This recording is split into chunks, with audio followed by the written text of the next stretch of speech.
It's 9:19. We were running a little bit late, so I wanted to get Gosh, it started. we're here. I put the ship on Rom. We're the heroes of Rom too, by the way.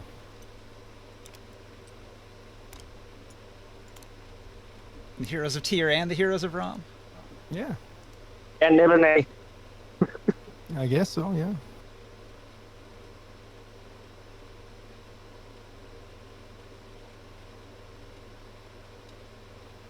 Yeah, we got the trifecta. We got the triangle.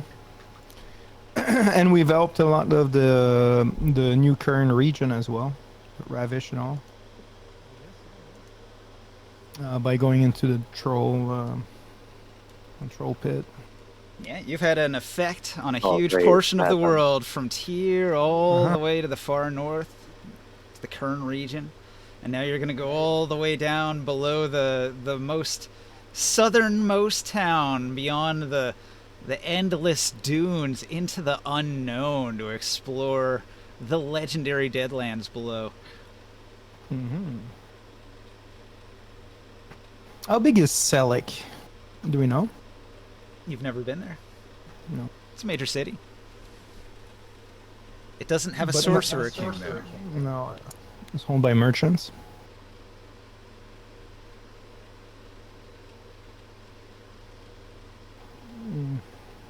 Wallace?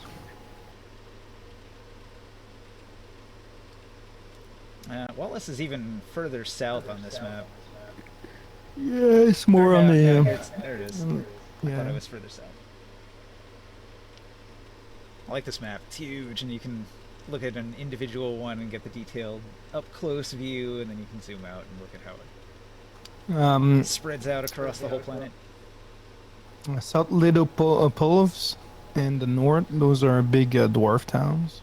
Yeah, north and south of Lidopolis, they are building a bridge to go across this channel here. Huh. Alright. Well, we got Balak not far away. Alright, so where we last left off, you had spent a month in Rom dealing with the Civil War of Rom. You ended that with a triumphant clash against the High Templar of Rom, who was trying to transform himself into a dragon. Khazak Olram, you defeated him before he could complete his transformation, but it did leave all of you with terrible wounds to your soul. So all of you do Hang still on a have second, remaining- actually. What do we get from that ritual? What, from our Something sacrifice? that protected the trees. Sacred We got trees. trees. We got sacred trees that we gave to the druids. It basically What did the animated trees the do? land. They protect the grove that that's Morik's nice. druid friend planted out there. So, from that epic battle, all of you were being soul drained by the dragon transformation ritual. Yep. So you all have quite a few reduced attributes. I need a pedicure. Grimorn, you lost 3 charisma, a dex, a con, an int, and a strength. You need the freaking same trick Palpatine used is what you need.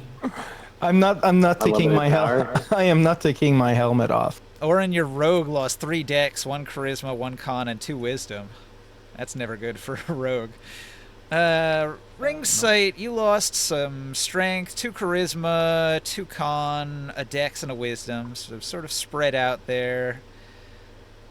A couple points off your charisma hurt your spell casting. And Morg, you lost con, 4 points of dex, and 1 int. So your armor class is hurting because you can barely move. And it gave you like terrible hip pain or something, like you were Yeah, we need to recover. unable to dip and dodge like you used to. So, you will recover very gradually. You can knock off 1 point per day over the next week or so. So you will gradually recover, but right off the bat, at the end of that battle, none of you is feeling especially good, because those are serious debuffs that affect everything about your character. Like, especially when it's like 2 to 4 points, that can really hurt. So, basically, you were laid up after the epic conclusion of your last battle, but you want to travel, so you are relaxing on your airship. You're letting your brave crew take the helm and run the show. And you basically get to tell them where you want to go, and they're going to make it happen. This is a good crew.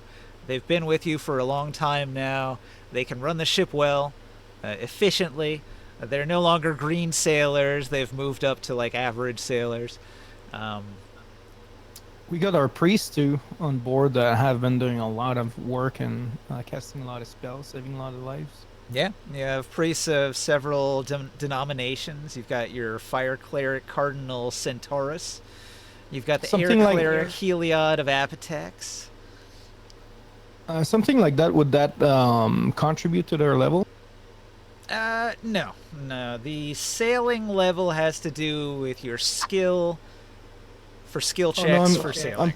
I'm talking about the clerics, their own personal like level. Oh, you're asking did they level up? No. No. No, they level up through that training process, and they haven't been trained. They have been adventuring. Oh, can I train? Can I train my fire cleric as he's with us? Yeah, I guess so. Isn't adventuring like hands-on training? Yeah, I'll keep on training them. I don't know if I can train the other ones though, because they're not the same element. But Hypothetically, if they were out adventuring, they would gain levels just from defeating monsters and stuff, if they Yeah. survived. You just gotta keep sending them on quests. Yeah, right. We gotta play XCOM, guys. Yeah, it's possible. You can do that in D&D. You could become That's the true. lord who just hires armies and sends them out to do your bidding. we're kind of trying to do all that at the same time. Yeah, turn the game into a Just stuff it in. global 4X strategy game. I know I we do don't. wanna try doing something like that at one point. So I know we don't have all the same opinion about the next step, and I know we need to go down south, but our ship still needs some repairs. We need to stack it better. We need more wood and material, Yes. and also we're heading towards the dead zone. We're going to be out for weeks or months, and we need more food and water than we brought last time. I don't What's the think we name can. of the server? Oh, you're talking about. Do you have Steam? Yes. And join friends. Look for Ninja. Maybe. Do I have my friends list open? I don't. Ah, here we are. Yeah. And do you know the password? No, I forgot. Do you want to send him Ninja? Like, My Steam is bugged. I can't do it. I'll send in Discord. I'm saying. Heck happened to your Steam? I don't know. My menu isn't working. Where are you, ringside?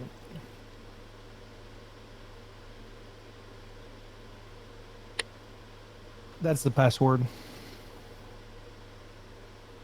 Oh. I thought you could have said that with words. We're live on right now. Twitch. You want Yeah. stream snipers to come in and flip the table on us? Exactly. We don't need that type of shit.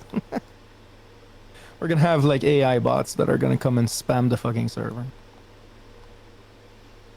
You were all the way out here too on the chain of islands during part of your That's adventures. true. Down south of Yeah, Belrique.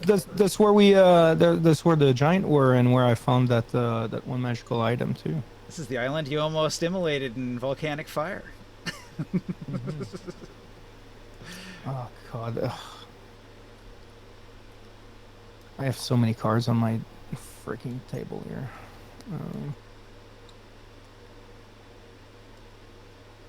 Mm, mm, mm. Ninja, can we like Sia's not coming back, huh? Yeah, I haven't heard from him in a while. I'm gonna move some stuff. I think we should use this board for all the characters that we don't want to delete. All right. And you can stuff everything into a bag and just Yeah. tuck it into a corner somewhere. That's usually what I do. Because I want to clear this one here where Taurus was of all those like characters and all that stuff. Because I have like a gazillion cards. Yeah, if you need space to spread them out, that makes sense. Yeah.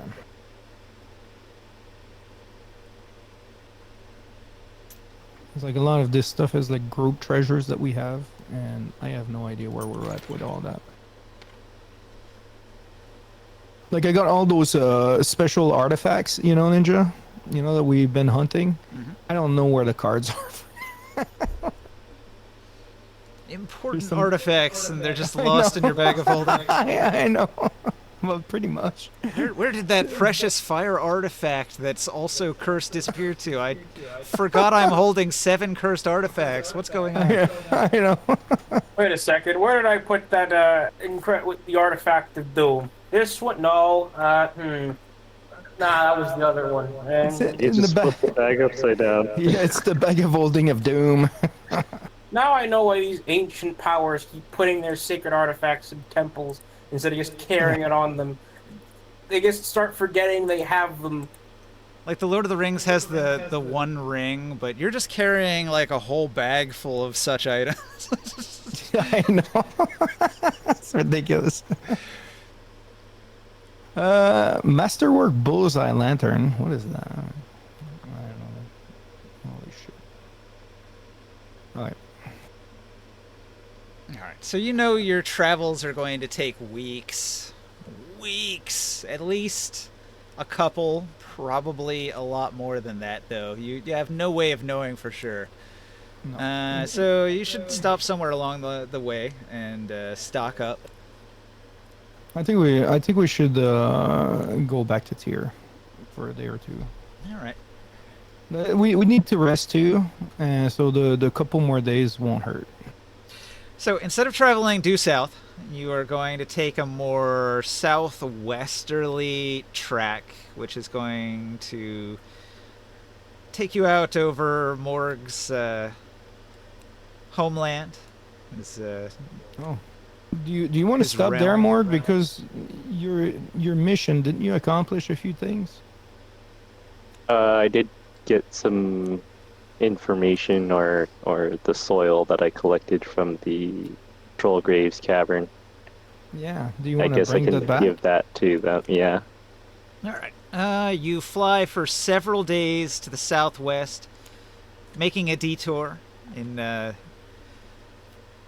what's this thing called? The Dragon's Bowl? Yeah. You make a detour to Yeah. the Dragon's Bowl, where the sacred grove of the High Druids is, and where Morg's faction, the Conservatory of Druids, resides there in the Dragon's Bowl. So you bypass all the safety and security safeguards of the Dragon's Bowl. It's got many defenses. The wildlife in the area is very protective and keeps everybody out, but you are the High Druid, so the land responds to you as you approach, and you're able to go down and land at the Conservatory. Yes, respect my authority. They don't really have a dock, so I guess you wouldn't land. You would cruise in and then go down on your flying carpet or something. Yes. All right. So, of course, the druids are all happy to see your arrival, and they're going to be excited to hear about your adventures. I got to say this map looks epic, and it does. But then my screen turned inwards, and I saw that it all gets sucked into a big maelstrom. If you hit P to go into first-person camera and then aim the camera up, you can see the giant map spread out over the entire ceiling of the table. Oh, yeah. So you can sort of look up and see the whole world in one giant image. Yeah, that was a nice map we found there. But now it's aimed properly. it's a little distorted, so I sort of prefer the flat view of the individual boards. And it's such a big thing that you can find the map that you're on, like you would be on this middle one. And we can just sort of take that one and move it to the top. And say, all right, I'm here, and we can blow it up and move the airship across the blown up view. Of course, you're not going to be on this map for very long. You almost immediately leave this map, so let's go to this one. Ooh. I like the look of the airship. It's a bit different than how I imagined. Oh yeah, this is just a model. This is not representative of what the airship actually looks like here. Just a boat with a big freaking lamp on top. Let's describe the airship. All right, so your airship is a dreadnought. Your dreadnought has a armor class of 15. It's got silk sails. It's got bottom sails. It's got armor plating. It's got rapid deploy sails. It's got a sturdy hull reinforcement. It's got a ram prow on the front. It's got wooden plating.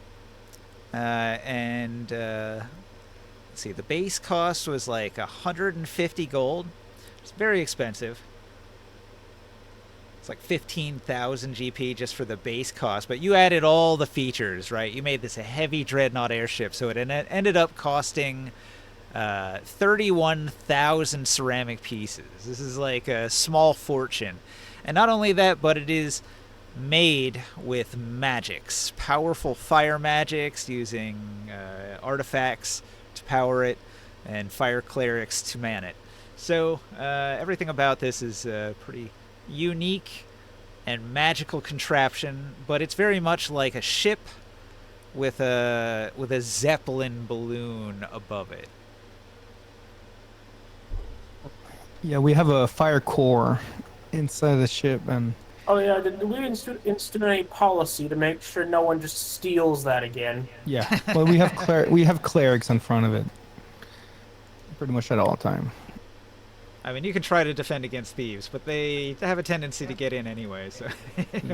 what are you going to do? We're in the air. Well, they fly, and then they just fly up to your airship Dang. and steal it. Flying is only 3rd level, it's not that hard. Darn flying thieves. Right? Land thieves are difficult enough, and sea thieves besides. I mean, you had a whole group of dragon, or wyvern riders, I should say, that would fly These around in three the air burning raiding people. sheets over here. What, where? 3 burning tentacle demons. 4 burning tentacle demons. Okay, these were from the Dreamlands. These were the Okay. nightmare creatures of the Dreamlands that were attacking you when your enemies had control of the Dreamstone. Sorry, I'm getting incredibly distracted. Please continue. Yeah. If you weren't on the table, you might not have seen the cool AI-generated artwork I had for the nightmare creatures that were haunting you. These were pretty nasty things, coming out of the sandstorm and lashing at people, attacking your armies. We have a bandolier. Oh.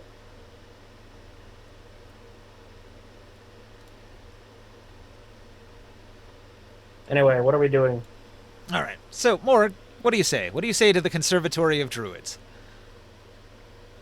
It's time. New conservatory. I have brought a sample of corrupted soil from the Troll Grave chasm from the northeast.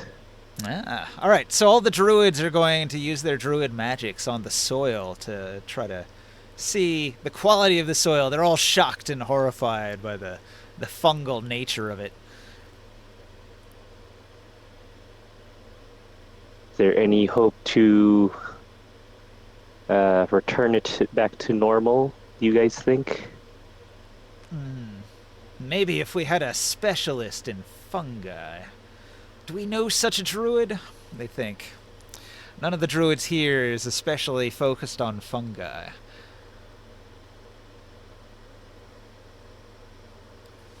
Are there any rumors of such a person that is not in the order that we could track them down? It's a highly unusual specialty. There are druids of the dunes and druids of the rocky badlands, and there are druids of the mountains, but I don't know. Are there Nobody. any marshes around? I know there's like not too much water, but are there any like marshlands or like? There are lakes. Maybe one of the lakes to the north, says one of the druids. He's heard there is a large body of water to the north that maybe the moisture in the air would enable more mushrooms to grow. There might be a druid there who specializes.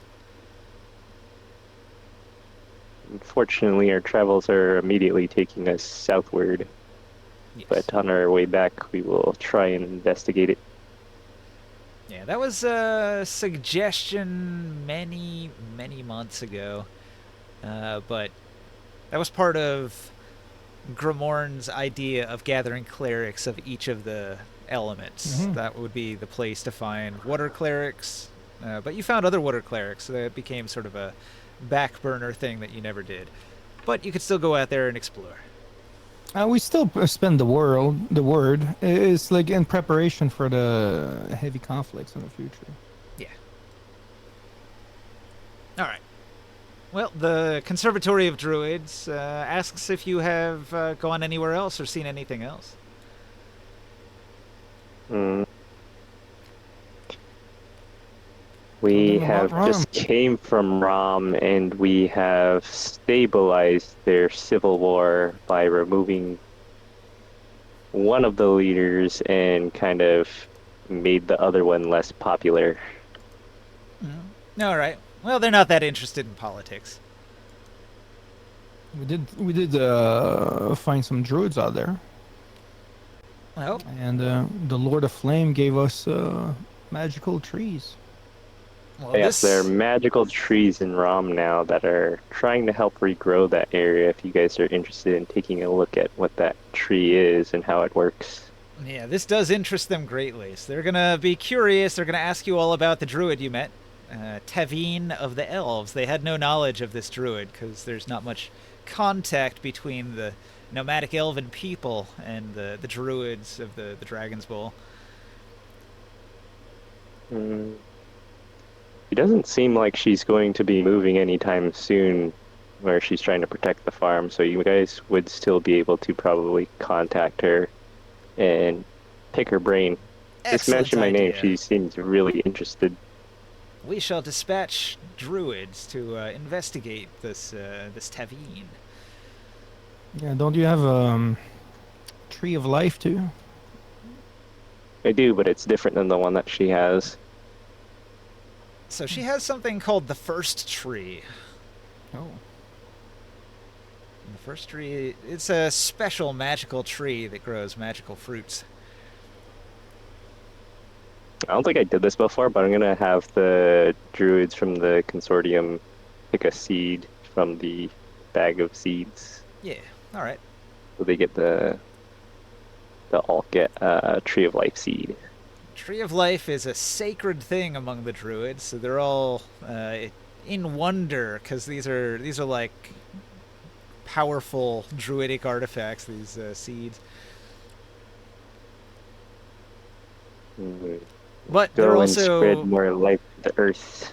a little bit worried because defilers love trees of life. They're sought after by evil defilers. It allows them to cast their defiler magic without destroying the plant life nearby. We have just gotten rid of one in Rom, so we will keep rooting them out, make sure that the planet is safe. No, they're amazed at this news as well. So you got to tell them not only did you end the civil war, but you defeated a possible potential dragon. Yes, there was one of the remnants of the Sorcerer King from Rom that passed away, and he was trying to ascend himself into a dragon. We already caught him in the middle of his transformation, and we defeated him. All right, so everybody is amazed. This is a great victory.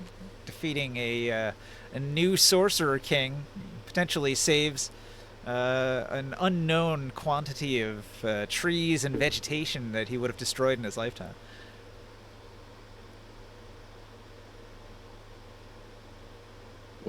But our work is not done. We must continue our efforts. And then I will take my leave and go back to the Dreadnought. All right. Yeah, they pick your brain about all the different fruits, the first tree, Tavine. They're interested in her close ties to the Thrycreen, which is extremely unusual for an elf. Wasn't exactly too sure how she got that too. That was interesting. Just one of them was one of the Thrycreens was a druid, and that seemed that common ground helped them not kill each other. Yeah. They had the shared bond of hatred for the soil defilers. All right, so you report your findings. Your main quest has made significant progress, and they're going to ask where your next journey leads you to. We are going to, what's that place called? It's the undead, Deadlands. the Deadlands, south. All right, the legendary Deadlands. Few know about it. Is there any news about that, like, undead lich dragon from the mountains that we were at before near Nibene? Dragoth, the Dragon Lord of Giustenel. No word. He is a secretive dragon, and his agents have been active. They have spread from Giustenel out into the world as scouts, and there have been a few reports. Maybe if you contact Nibene, he has dealt with some Dre that have been exploring his realm. He's caught a few. But they've gone further afield than that. They've shown up elsewhere. They seem to be testing the waters of all the realms. It's actually a terrible analogy. Testing the waters? That wouldn't make any sense on Athos. There's no waters to test. Testing the sands. I need to go grab a drink, so I'll be right back.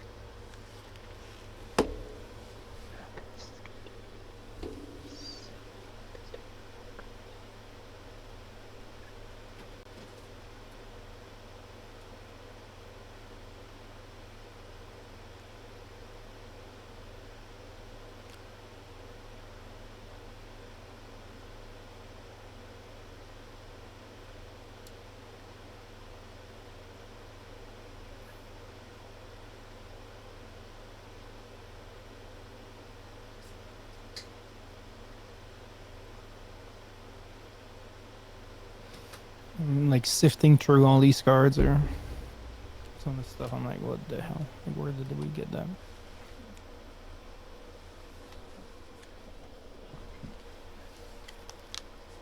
Okay, I'm back.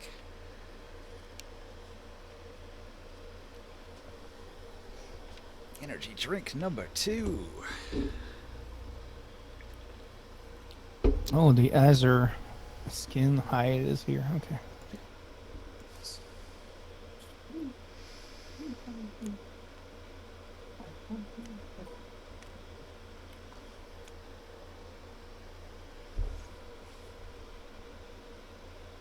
Alright, so days of travel will take you from the Dragon's Bowl out across the desert and go out over big, blank, open stretches of desert.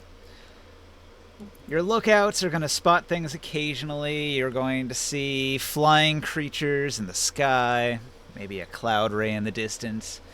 You'll see things moving on the ground, the occasional traveler, maybe some nomadic elves crossing the desert, cresting a dune. Maybe when you're crossing over a road, you'll see a caravan with some mechalots and some people riding Crodlu, merchant caravan guards. But here you fly out over the open desert. You don't have any encounters. Nothing attacks your airship. There's not a lot of flyers in this area that can deal any damage to an airship. And most of the cloud rays that could damage your airship are preoccupied flying higher up in the upper atmosphere, and pay you no mind, because you're not the kind of prey they hunt for. You eventually fly out over a stretch of rocky mountains, including Cled. Maybe you'll spot Fort Iron in the distance off the left side of your airship. You'll pass over some more mountains a day later, and that'll bring you into the city proper, into Tyr. Finally. While you're traveling,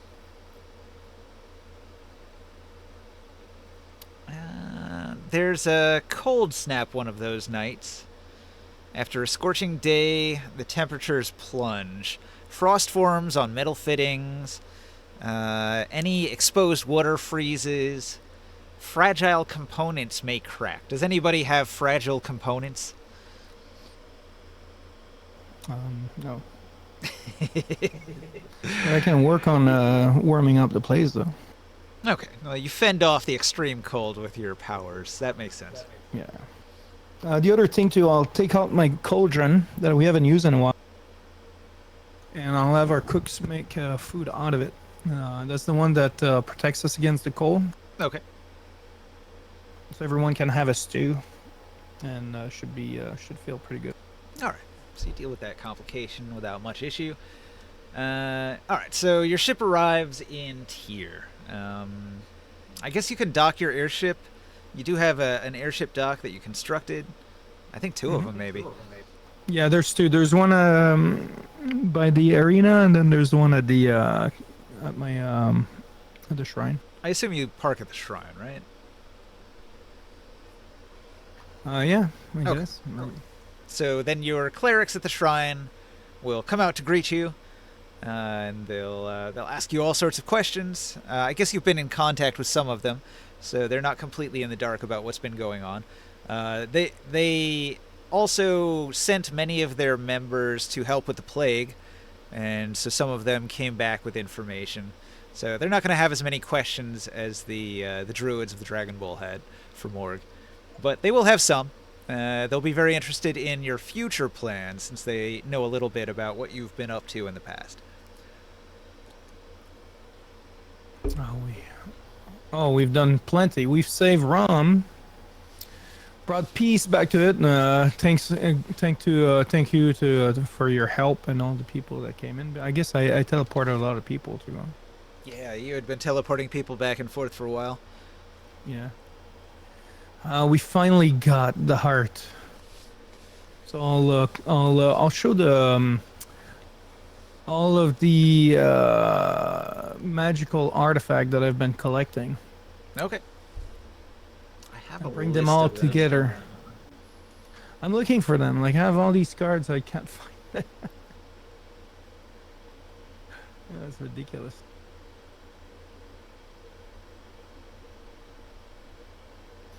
There's the Amber Heart. Okay, so you were requested. I have the dagger. There was a fire dagger as well. You were requesting for 4 artifacts.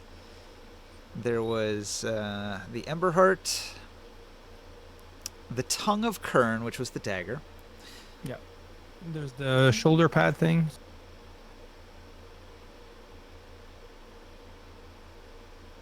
I got that from the giants. That one actually gives like a lot of In the Road of Fire, there was a fire giant shaman named Jiraki the Char, a terrible warlord who rules a volcano lair. He had the mantle woven from flame-dyed silks and volcanic ash cloth. Yeah. Called the Pyrestone Mantle. Yeah, I'm looking for that card. And then Sadira had heard of a mad elven sun priest named Myronus who sought to channel the elemental sun directly into his mind. He created an artifact called the Furnace Crown, a circlet of fused obsidian and sun glass etched with runes that shimmer like desert mirages. It was said that he wanders the desert attacking caravans at noon on the road south of Silver Springs. That's one that you never actually No, we hunted down. haven't got that one yet. Oh, so yeah, I still have another item, huh? All right. Where's Silver Spring? Silver Spring is by the other temple, the Winged Elephant Temple, no? Yeah. Ring Sight is building a temple a little east of Silver Spring. So when we're on our way back, we can stop there and try to find that guy. We're gonna have to go back to the temple, no? So once we collect all the items for Ring Sight. Yeah, most likely. He would want to do all of his stuff there. I let them know also. Some of you might know, but we also have a new shrine that we have pretty much brought back to life, and we do have clerics that are actually working out there now by Kern. But how is the construction of the blacksmith? It should be done by now. Yes, everything has been completed to your specifications, Master. We have new blueprints here that you potentially could work on. Oh. We'll have our engineers inspect them. Yeah. Once I find the cars.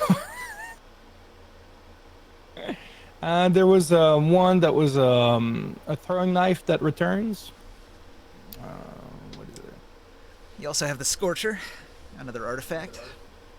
The sword Yeah, but itself. I've had that for a long time now. Yep. But it does count among your fire artifacts. Yeah. So that's 4 that you have in your possession. I'm trying to think if there's another one. The Ember Heart, and I do also have the Eternal Flame. The Eternal Flame, that's the other one, I think. Yeah, I also have my lantern that is a part of my staff now. That points the direction always towards the City of Brass. Mm-hmm. I wonder how it points in the direction of another plane of existence. That's Yeah. It's pointing probably towards like an anomaly right now, leading to the World of Flames. Maybe. Alright, so you tell your fire clerics about Hogele Temple and the work that you've been doing there. Some of them would know about that as well, since you brought some clerics through the portal there. Yeah. Hogele And, happen to have a nice big portal at the lowest levels that you can use to pass back and forth between Tyr and your new temple. So there's a fair amount of trade back and forth. There's also a magical item that I had been worked on. It was like a magical item to be able to detect like gems and stuff like that. Mm-hmm. And we're to use that in that other mine by Kern to help increase the production of gems. Yeah. That should be done too. But while I'm in Tyr, I need to find someone that can make me some tattoos. Okay. I need tattoos of Ace. Will's not here. I'll say that Orin recommends Arosto the Old, the kindly scion who lives in the poorer parts of town, helping the sick and the poor. He's the best man for the job.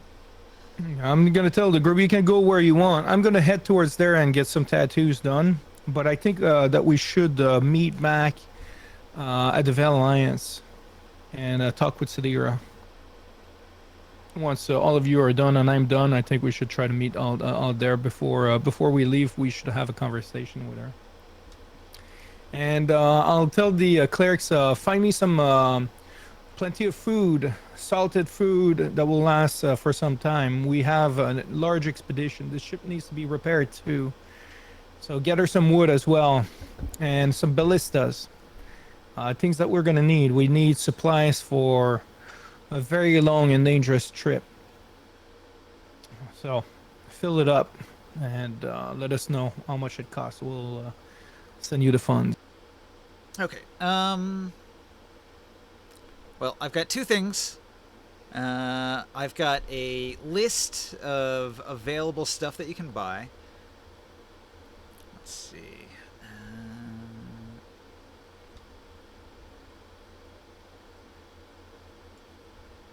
I was gonna do this in Ladopolis with dwarves, but I can just use it here instead. So, here's a list. All right. So when you go into port, you can see the merchants have these items on hand. You can get tons of water. You can get large casks of water. So it's got a bunch of water, a bunch of food, and then repair materials: sailcloth, rope and rigging, hardwood, and other repair materials. So all of that stuff could be beneficial. So you just let me know how much of any of that you want to buy, and then mark off your spent coin.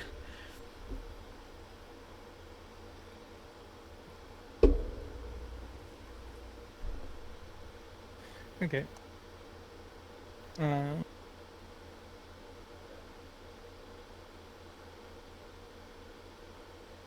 How many ballistas do we have left? Like ammunition. Ammunition for your ballistas. You have.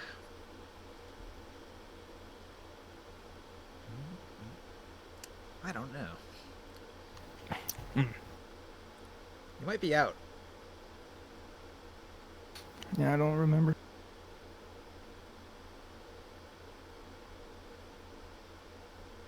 Yeah, I don't see it marked. You might Yeah, be we out. forgot. We forgot to mark those. Maybe we're gonna need some of those.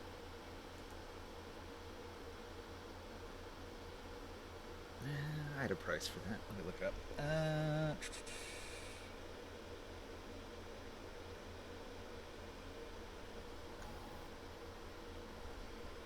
Do a search for barista.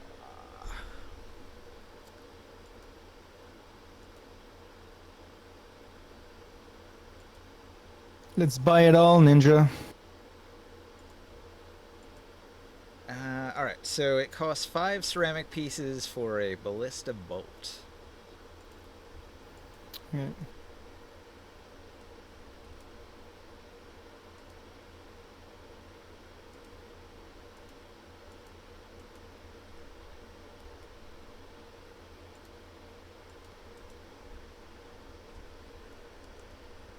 So how many of these do you want to buy? We'll buy everything, Ninja. So you're getting 20 for a gold. How many gold do you want to spend? Oh, oh, you're talking about the ballistas? Ballista bolts, yeah. How many do you guys think we should have? All the ballista bolts. Um, 25? How many did we bring last time? Oh, no one remembers. Guess 25 sounds good then. Yeah, 25 of those.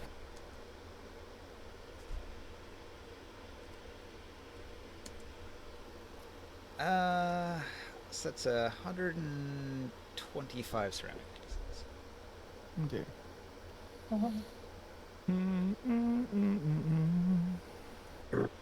We need a lot of all this stuff, but I just don't know. I'm not exactly sure how much we need. It's kind of hard to like gauge when I'm not exactly sure how much of the material it takes us to repair the ship once. Okay, so I worked this out at one point. So you have carpenters on your ship. Yep. Where are those guys? You've got 3 carpenters: Gilman, Hierophant, and Igmar. They're all Tyrian, they're all skilled.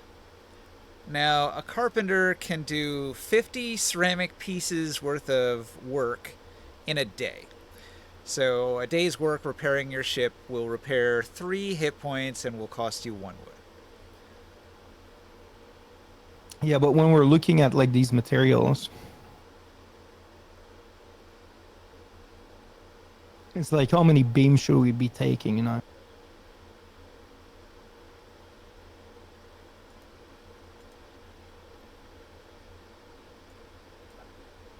your call. Um, So the hardwood beams are pretty large. So that's like if a major structural piece of your ship gets damaged, you might need one of those beams. But for basic repairs, you could actually get away with the medium planks. So those would be the ones that your carpenters would use to repair holes in your ship. And they're actually willing to give you a pretty good deal. 40 ceramic pieces is a great deal. yeah, for what, one plank? Yeah, for one plank. I don't know, 30 of those planks. Okay. Let's do 30 of those. The large ones, we're gonna take 10 of them. The heavy planks.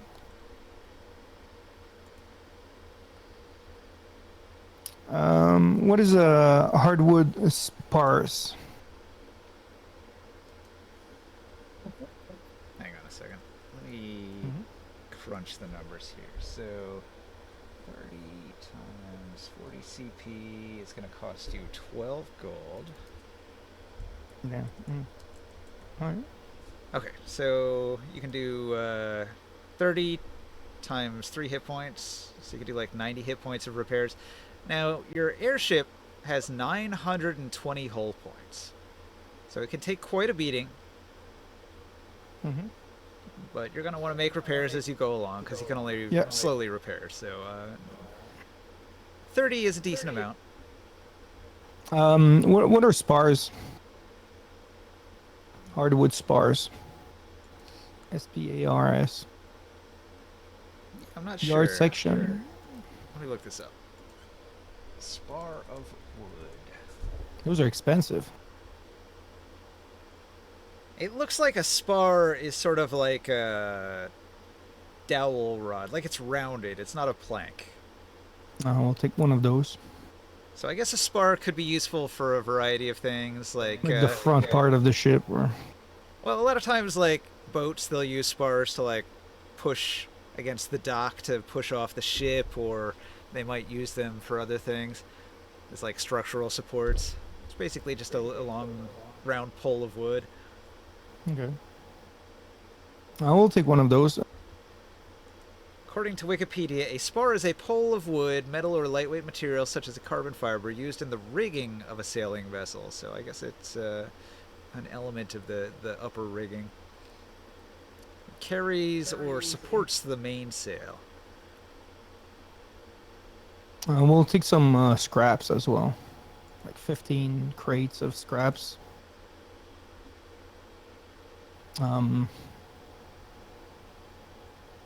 20 bags of nails. Alright, let's see.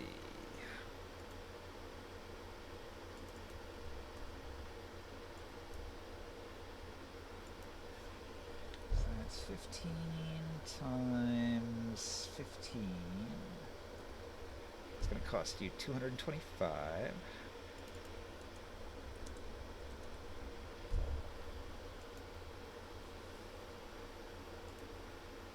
Okay, so let's see. You bought a bunch of planks. You bought some scraps and wedges for patching and bracing. You said you were going to buy some nails? Yeah, 20 bags. 20 bags of nails. Oh. That's expensive because those are metal. Yeah, 10 CP each.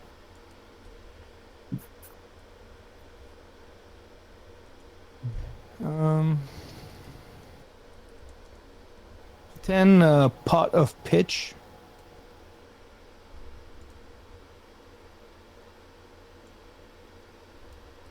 Okay. Pot of pitch. And then I guess 5 pulleys.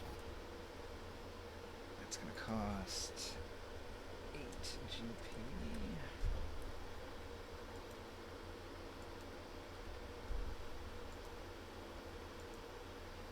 And what did you want? The last thing?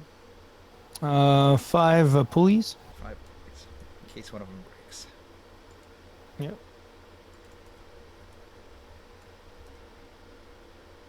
5 times 25 is 125. We're gonna need some rope.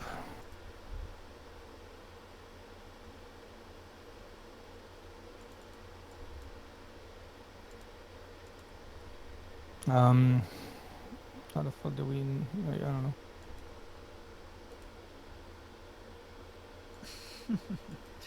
Rope and rigging. So you can get coils of standard hemp rope, 2 CP for a 50-foot coil of rope. Extremely useful in many situations, both for adventuring and on your ship for rigging and all that. It's they got several kinds. So they got the fine cordage. They got special dwarven reinforced cable.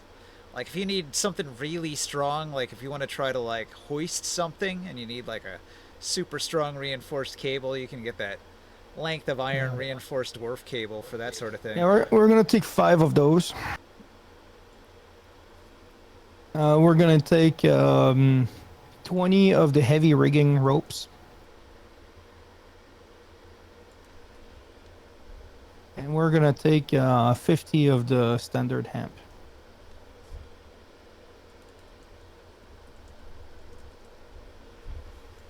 All right, so I added the dwarven cable, and then what's the next one? What did I say? Like 20 of the heavy rigging. 20 heavy rigging. All right. And then I said like, I don't know, 40 of the standard hemp. So that's 25. 20 times 5 is going to cost 1 GP. And you said, how much of the standard hemp? 40. 40. Okay. 40 coil.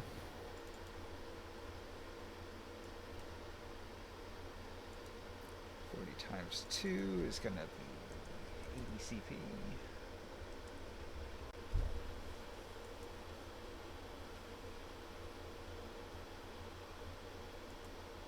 Okay. We're gonna take we're gonna take 15 bolts of the heavy cell cloth.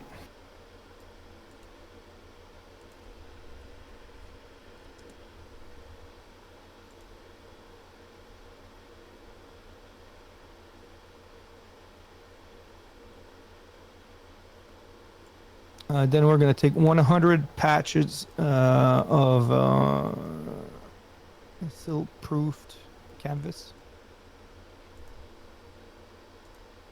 Slit-proof. Or sit- 100 patches. Silt proof. What is the other lightweight awning clouds? What is that? That's for shade. If you're going to travel during the day, you can have like shade that you pitch We'll a have tent like over your people. we'll have like, I don't know, 60 of those. Currently, you do most of your traveling at night, so you wouldn't need it. All right, forget about it then. But if you ever have to travel during the day, you might want some, so that's your call. Yeah, let's do 50 of those. Okay. That'll last us. It can be used for other stuff too, if they Yeah. need masks or whatever. Yeah, it's just cheap cloth. All right, what do you guys think about the food here? We need food for how long, Ninja? Like a month? Yeah, probably. Let's get enough for a month of food.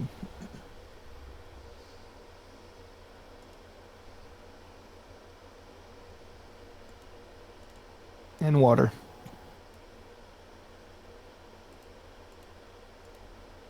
Okay, let's see, that was 50. That was 100 times 4 is 400. That was 15 times 2 is 80. That was 80. That was 75. I'm getting a subtotal here. That was 100. That was previous item. Let's see. You got 25 ballista bolts. How much did I say that cost? 25 ballista bolts at 5 each was 125.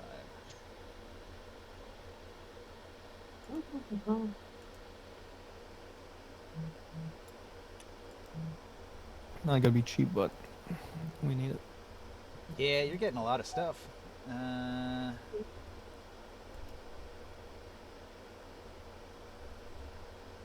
Calculating.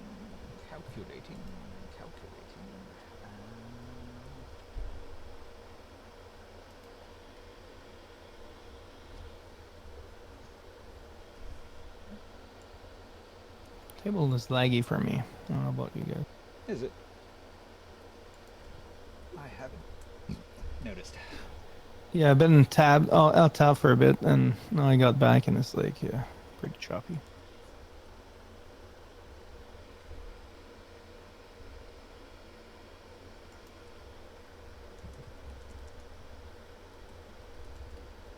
Okay, I got a subtitle on that. Now we can go on to food.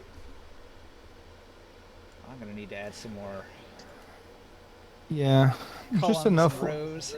I don't know how to calculate that one. Like, enough for a month. I can help you out with that. Just give me a second. I'm setting up the. Like, I'm not sheet. picky about like what's in that list. You know what I mean? We just need to be stay alive for that time. Yeah, table's back to normal. Okay, so crunching the numbers, you've got 36 medium creatures and 10 large creatures on your dreadnought, which requires 56 water if you travel at night, or 112 if you travel during the day, which is why you always travel at night. And then your food never changes. That's going to be 112 pounds of food per day to feed your crew.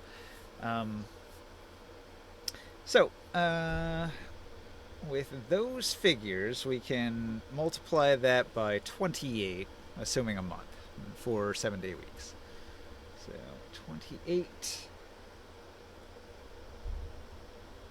times 56 is going to give you 1,568 gallons of water. I did a practice test today. What would that be? That would be 8 tons. That costs 20 CP each. That would give you 1,600 gallons of water. Okay. Which is not bad. That's 160 CP added to our total. And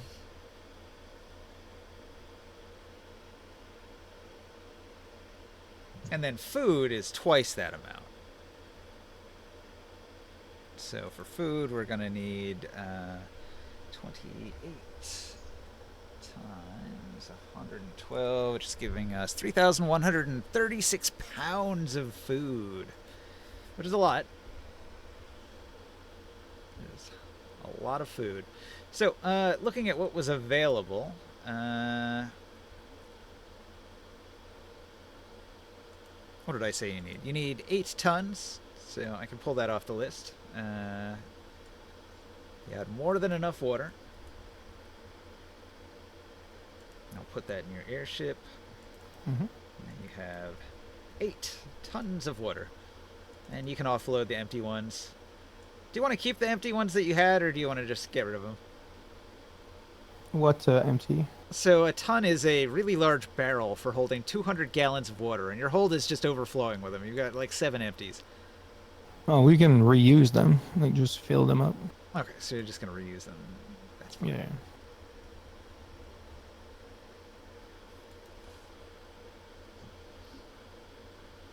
Let's see, I could probably give you a discount for that, since you're not costing them any wood.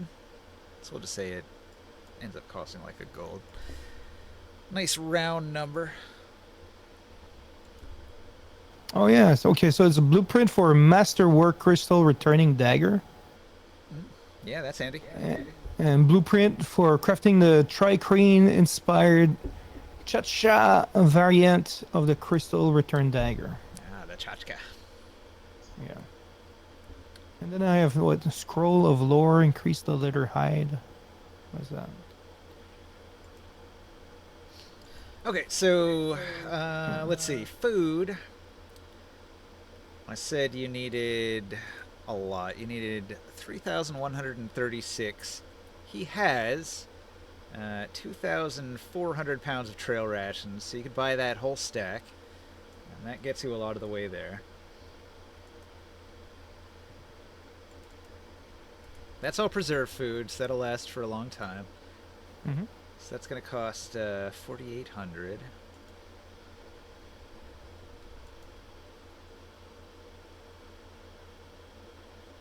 You need another 736 pounds of food.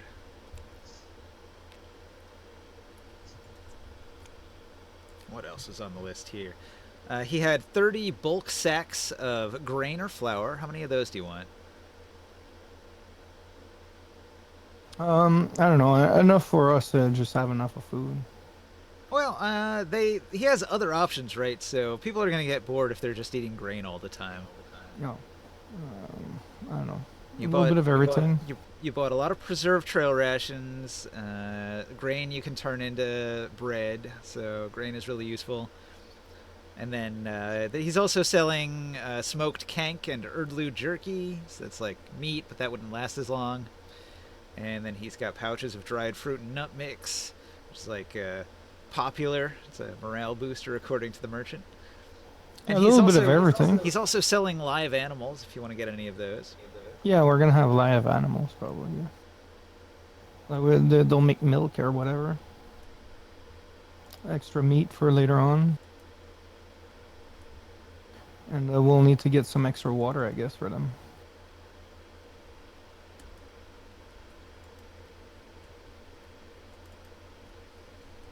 I don't know, how many pounds do we need? You are 736 short currently.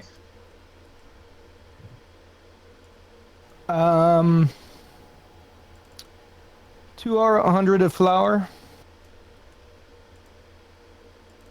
200 pounds of flour. So that would be 4 sacks. Yeah, 4 times 60 is 240. yeah, we'll take 100 pounds of the oh no, 200 pounds of smoked kank. The jerky.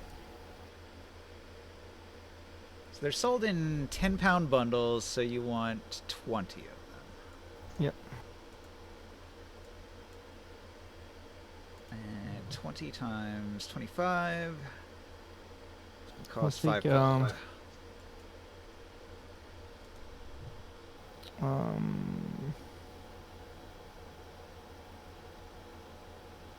100 what is that? 5 pounds.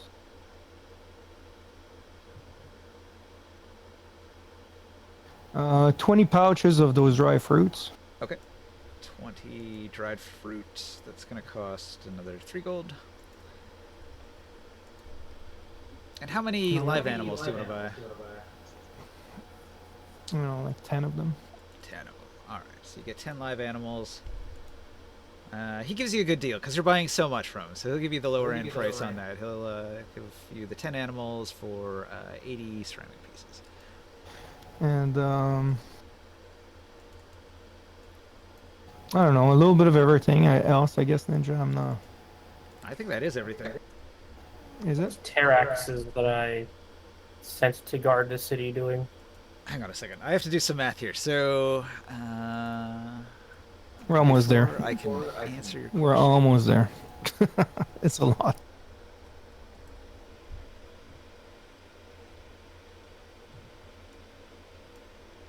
Okay.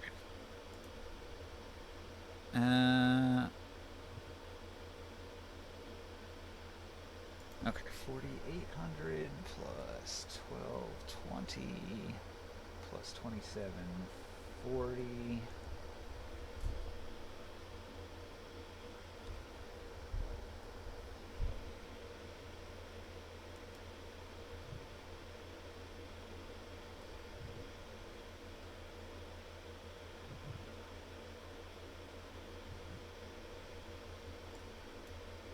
Okay, 8760. 8,760 ceramic pieces. 87 gold, you said? Yeah, alright, so 87 gold and 60 CP. No, I paid it. Alright, you've marked off your gold, you've restocked the ship, your people are filling the cargo hold. Your ship can hold a decent amount of cargo. It's got 25 tons of cargo space, and this fills the hold pretty nicely with a little room to spare for your animals and your crew and everything. That's good. Yeah, we can overdo it. But this is like an exploration fucking expedition.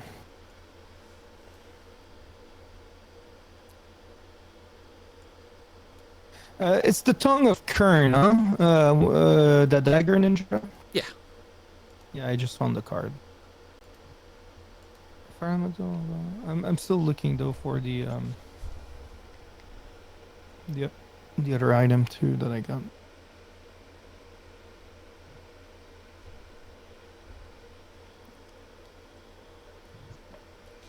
Also, you spent a month in Rom, and there's a certain amount of upkeep on the ship itself for the crew, for the food that they ate.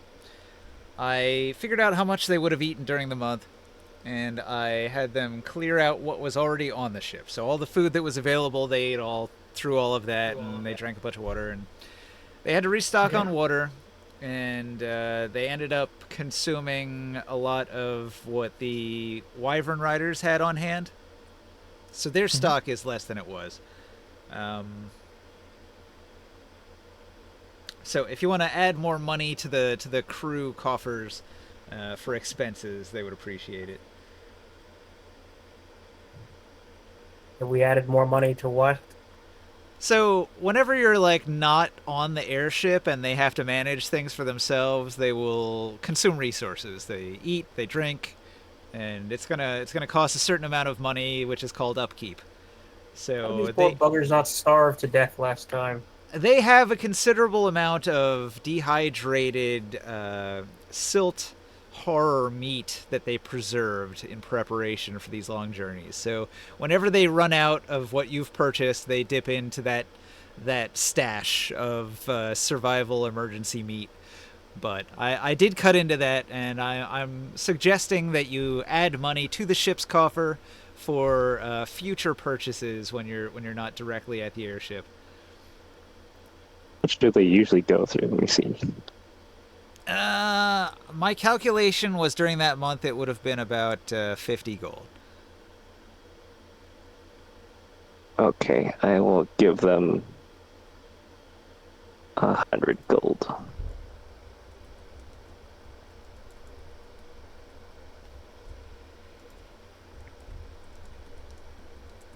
right, you add 100 GP to the stash box that the crew uses for expenses. Oh, is the metal woven from flame dyed silk and volcano ash cloth? Yeah, that was one of them. Okay. Plus 5 AC as a clothing item only if no armor is worn. Yeah, that's for sort of like barbarian monk builds where they don't wear armor. Spell resistance advantage on save. Plus 2 to fire spell level if they can be amped by higher spell slot. That's really fucking strong. Yeah, it's good. Versus water creatures fire spell do plus 2d6 damage and have a plus 4 to overcome spells. That's insane. So I guess if I'm in my robes, I should wear that. No? Yeah, if you're not wearing your armor suit, that is your armor, that mantle. Yeah, pretty much. Plus other items of protection, I guess, like rings and shit like that. Mm-hmm. Yep. That makes you quite tanky even when you're not armored. Yeah. Like plus 5 AC is good. Alright. All right, I found all the items. Okay. Since you have restocked in Tyr, you don't actually have to go to Ladopolis. Do you really want to detour to Ladopolis, or do you just want to head straight to the south? I'm sorry about that. What was Will saying though? He said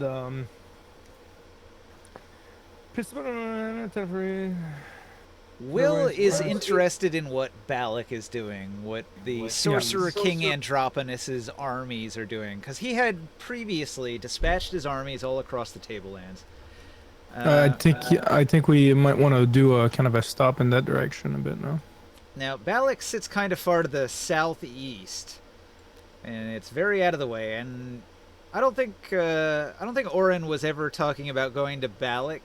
He wanted to stop in Ladopolis because it's a neutral dwarven settlement that isn't directly under the control of the Balakan military. we should stop then. I think.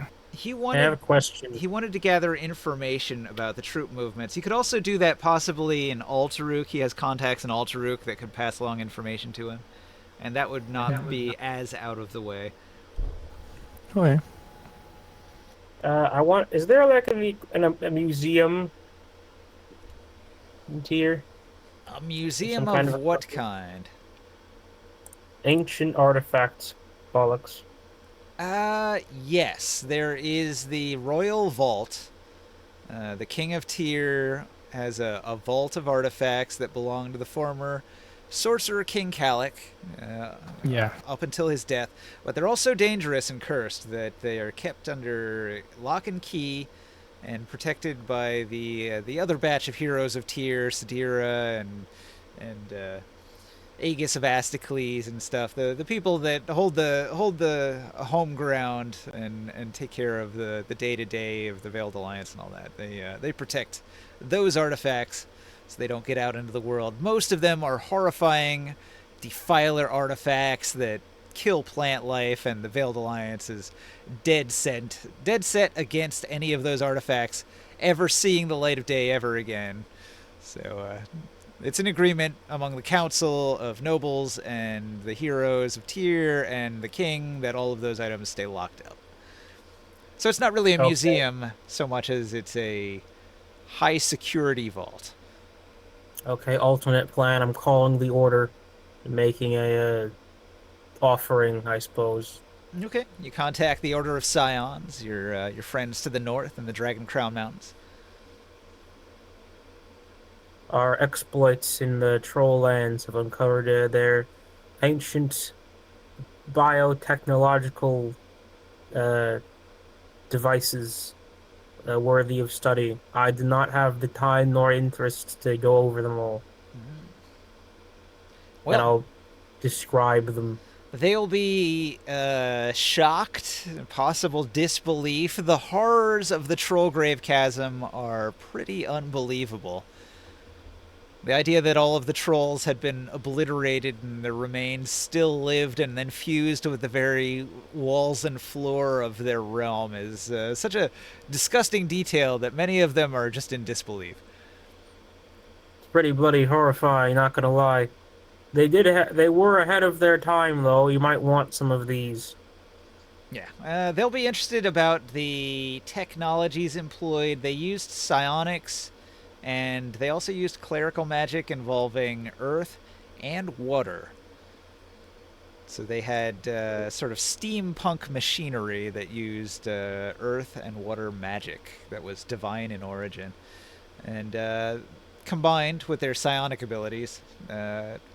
So the Order is going to be very interested. But they're recluses and they're in the far north and they don't want to venture into such dangerous territory. So probably, aside from their curiosity, they're just going to ask if you brought back any interesting artifacts from there. Well, I did. That's what I'm calling you for. I have them right here. Yeah. Like what is this? The artist mechanist, or the rational healer. Okay. So you've got a bunch of strange technologies from ancient times. Or the anti-scion headband. Well, they'll be interested, but they can't do a full investigation from such a great distance. So bring those artifacts here and we'll study them, they say. For frick's sake, I gotta use the teleportation circle. Yeah, you have a teleport from Tyr straight over there. Okay, so from Tyr, you travel to the Veiled Alliance headquarters. They have a permanent teleportation circle, which takes you to the Dragon Crown Mountains. From Hang on a there, second, where is the teleportation circle? in the temple where the Order has their headquarters, it's located there in the courtyard. No, Eh, my version. And My end. then in the Veiled Alliance headquarters, they have a permanent teleportation circle as well, which is in the Noble District in probably Aegis Manor, the Ascles Manor where they make the wine. All right, makes sense. That is sort of the base of operations for Sadira, and she runs the Veiled Alliance from there.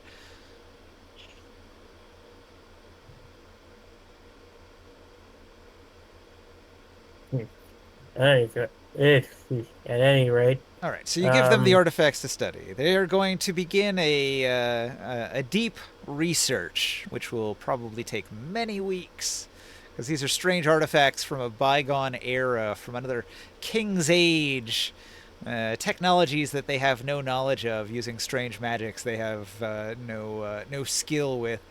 So they'll use their psionics to try to suss out more information. noted. Okay, so I imagine you step back through your portal. I had a question about your pets. Are you bringing both of them? You mean So you've got Omen, the Terrax, which you rarely use, and you've got he's your retired? Air Drake Butterfly, which you have been using more often. Come to think of it, I should probably bring Omen this time simply because he has life sense. So if there is anything living down there, I'll need him to find it. Okay. Easily done. You load Omen into the ship. Like a frickin' ballistic missile. And Will, he has a couple of Kanks in there as well. So there's a Terrax, 2 Kanks, 6 Wyverns, and an Air Drake in the hold. Which probably is a little crowded, but it fits. Oh wait, I wanted to bring someone else on this journey. Who do you want to bring? The higher ups of the winged elephant cult. Okay. Let me check my notes. Factions. And Elephant Cult.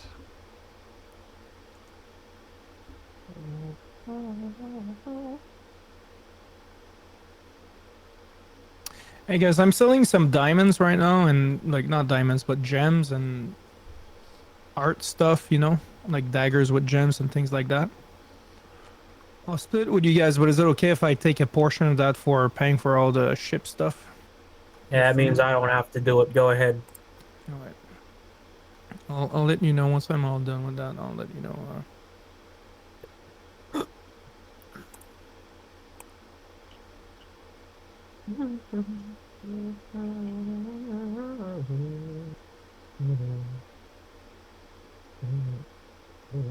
Yeah, I'm looking in my notes, but I don't think I made specific, detailed things about your members of your organization. So I'll save that for later and work out the details. I'll just make a note here that in the passenger section, you have a priest of winged elephant.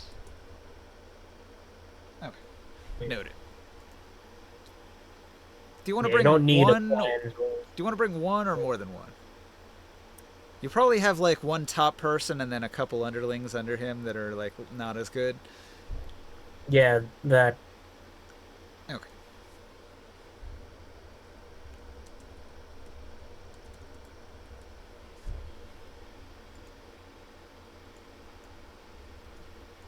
Okay, so I'll put all 3 of them on the ship in the guest quarters. Yeah, I'm not selling any items that are magical or weapons or stuff like that because we might want to give them to soldiers or I don't know, gifts or whatever. Yeah. Makes sense. There's just so much though. Oh wait, I almost forgot. Also, any priests interested in purging the land of the dead? Nobody at the order is a priest. I mean, I'm leaving the order right now, but like, I mean, leaving the building. I meant like in tier. It's like, hey, we're going on a crusade, purge the undead. You want to come? Anyone? No saintly champions to purge the vile undead taint. Air priests are few and far between and very flighty. It's hard to pin them down. You do have Heliod of Apotex who joined your crew permanently, and he's sticking around. But What was his deal again? So many of these bastards. I forget. Heliod, he was an air cleric from one of your places that you visited.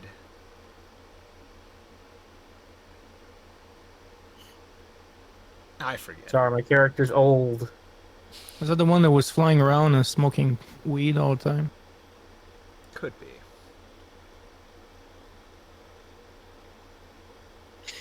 I remember reading that the monster, the Praeton, the stag with the wolf's face and the bird wings, how it's formed when a traveler dies so far from civilization that the gods fail to notice that they left and don't collect their soul.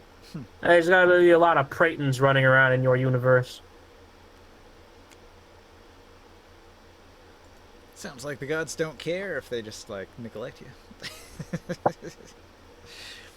Oh, we had. I just found this on a card here. It's like 120 wood from Nibene to Tyr. I assume that already happened. Are we sold that? Shrug. I'll take it off. And I don't know, so maybe don't. What does that mean from Nibene to Tyr? I get that you bought it in Nibene, but did you send it to Yeah. Tyr? Is it No, we sitting were somewhere? bringing it on the ship. It's like we bought it like a bulk because it's cheaper to wood over there. Yeah, I have a note in your airship currently that you've got wood from Tenpug's temple, but that's not the same. No. No, that would have been like early on, the first time we went with the airship to Nibene. You know what? Maybe it's in the cargo hold of your other airship. Oh, yeah. All Because right. you were using that other airship for a long time. All right. No, I still removed it. Like, we won't remember. No, I'm looking at the other airship. It says hardwood for hull repair used up, need more. So I guess you used it all. Okay.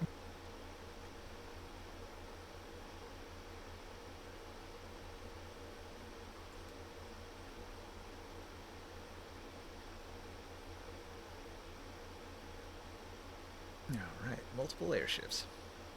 You also have a hauler. That one hasn't been crewed yet. What, the other ship? Your hauler ship, the third one that you built. Oh, we do have a third one? Oh, that's for, that was our first, delivery ship, no? So you initially made the Caravel, and then you made the Dreadnought, and then you also made a hauler, which was just going to be a cargo ship for moving goods from place to place. Yeah, that was gonna be our first cargo ship. Yeah, so that one Go just from, came off the production line and is ready to go, but it hasn't been crewed yet. You know? We'll have to do that. Can we do that offline? Yeah, we could do that another time. We could just say that you take care of some of that while you're visiting Tyr, and then you set off on your adventure, and we'll just retcon it in.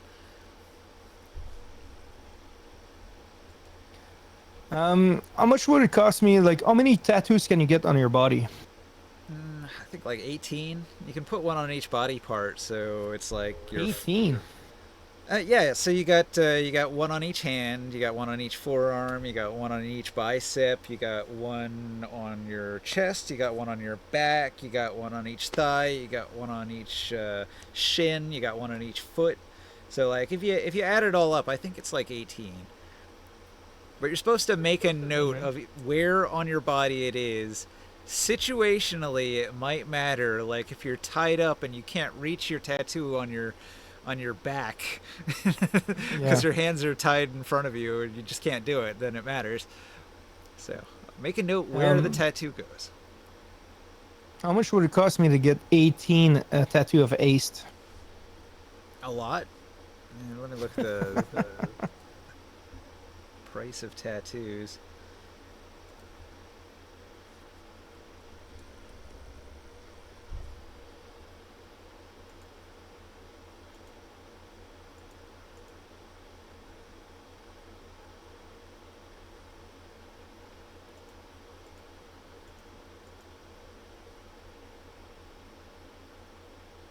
Old Arosto, Psionic Tattoos. Here it is. Alright. Let's see. First level costs 50 ceramic pieces. Second level costs 300 ceramic pieces, or 3 gold. You're looking for a third level power that's going to cost Yep. you 750 ceramic pieces each. Okay. I'll pay for it. How many? 18. 18 haste tattoos. Yes. You just spent 135 gold on tattoos.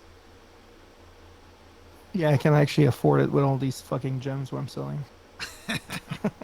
Mr. Moneybags, so you just spent a small fortune in loot that you had looted from dungeons and graves and other dimensions, and you sell it all, and then what you do is you get a full body Yakuza tattoo. Yeah. I'm gonna enjoy the pain the entire time. Oh man, that would hurt so bad. I'll get the wish tattoo. And that's gonna be an expensive one. I think I saw a video recently where somebody got a full body tattoo, but they cheated and they got an anesthesiologist to knock them out for the entire time, Yeah. so they didn't Yeah, I've feel a seen it. thing. I mean, I think the bragging rights of having a big tattoo is that it really hurts and it shows that you're tough because you got that tattoo and you dealt with the pain. But if you knock yourself out for the whole thing, come on. You're so weak at that point. There's no Well, not boasting really. rights at all there. I don't really have any care for or Some people don't want to boast about it. They just want the fucking tattoo because they want the art on their body. Fair enough. Fair enough. it's just, the entire business I think just isn't for me. It's like, so you're just having someone paint under your skin? Yeah, I'm good actually. Yeah, I agree. I have no tattoos. I appreciate it as an art form. I like to look at tattoos. I don't hate people that have tattoos for weird reasons. Some people are really against tattoos for whatever weird reason. Individual expression, spiritual, cultural significance. But I wouldn't personally get one Exactly. unless it was really cool. Like a tattoo I of a suppose butt someone on my could butt. try to sell it to me. That's like an old Beavis and Butthead joke. I'm gonna get a tattoo of a butt on my butt. And then they just outline. Yeah. Alright, so you stock up on supplies, you meet with your people, you get tattooed. Is there any other business in Tyr, or do we move on? Oh, wait. I had a thing. Hold on. Before I forget. While you're visiting Sadira and asking the Veiled Alliance to use their portal, you have an opportunity.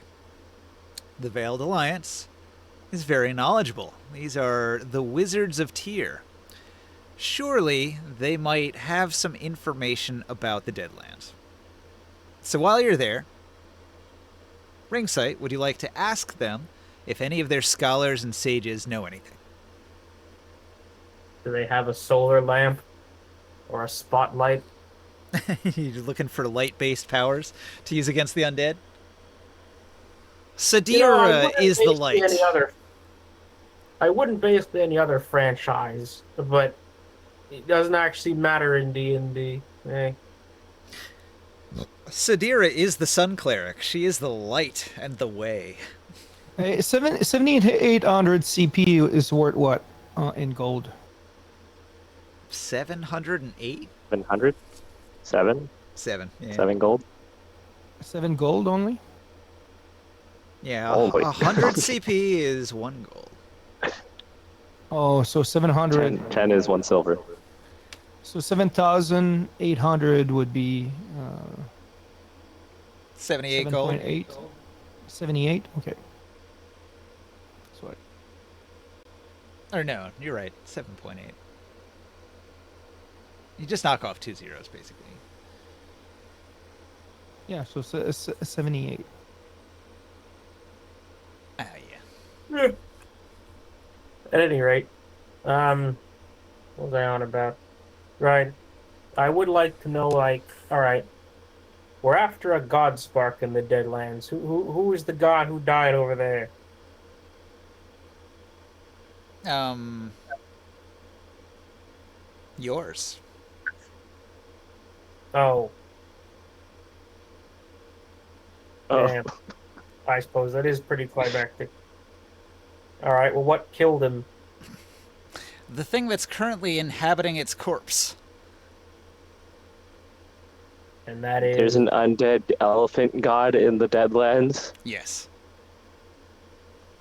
Oh, for more, and I'm gonna need the Phoenix Force.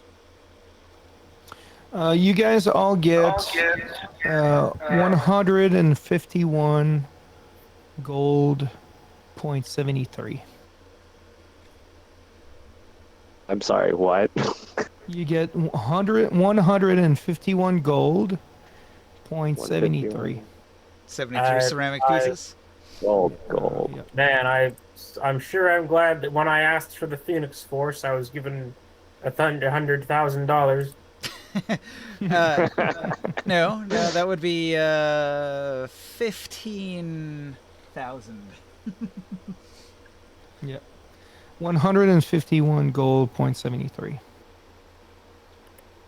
That's the same for Sky Whale as well. I'm going to put it on this card there somewhere.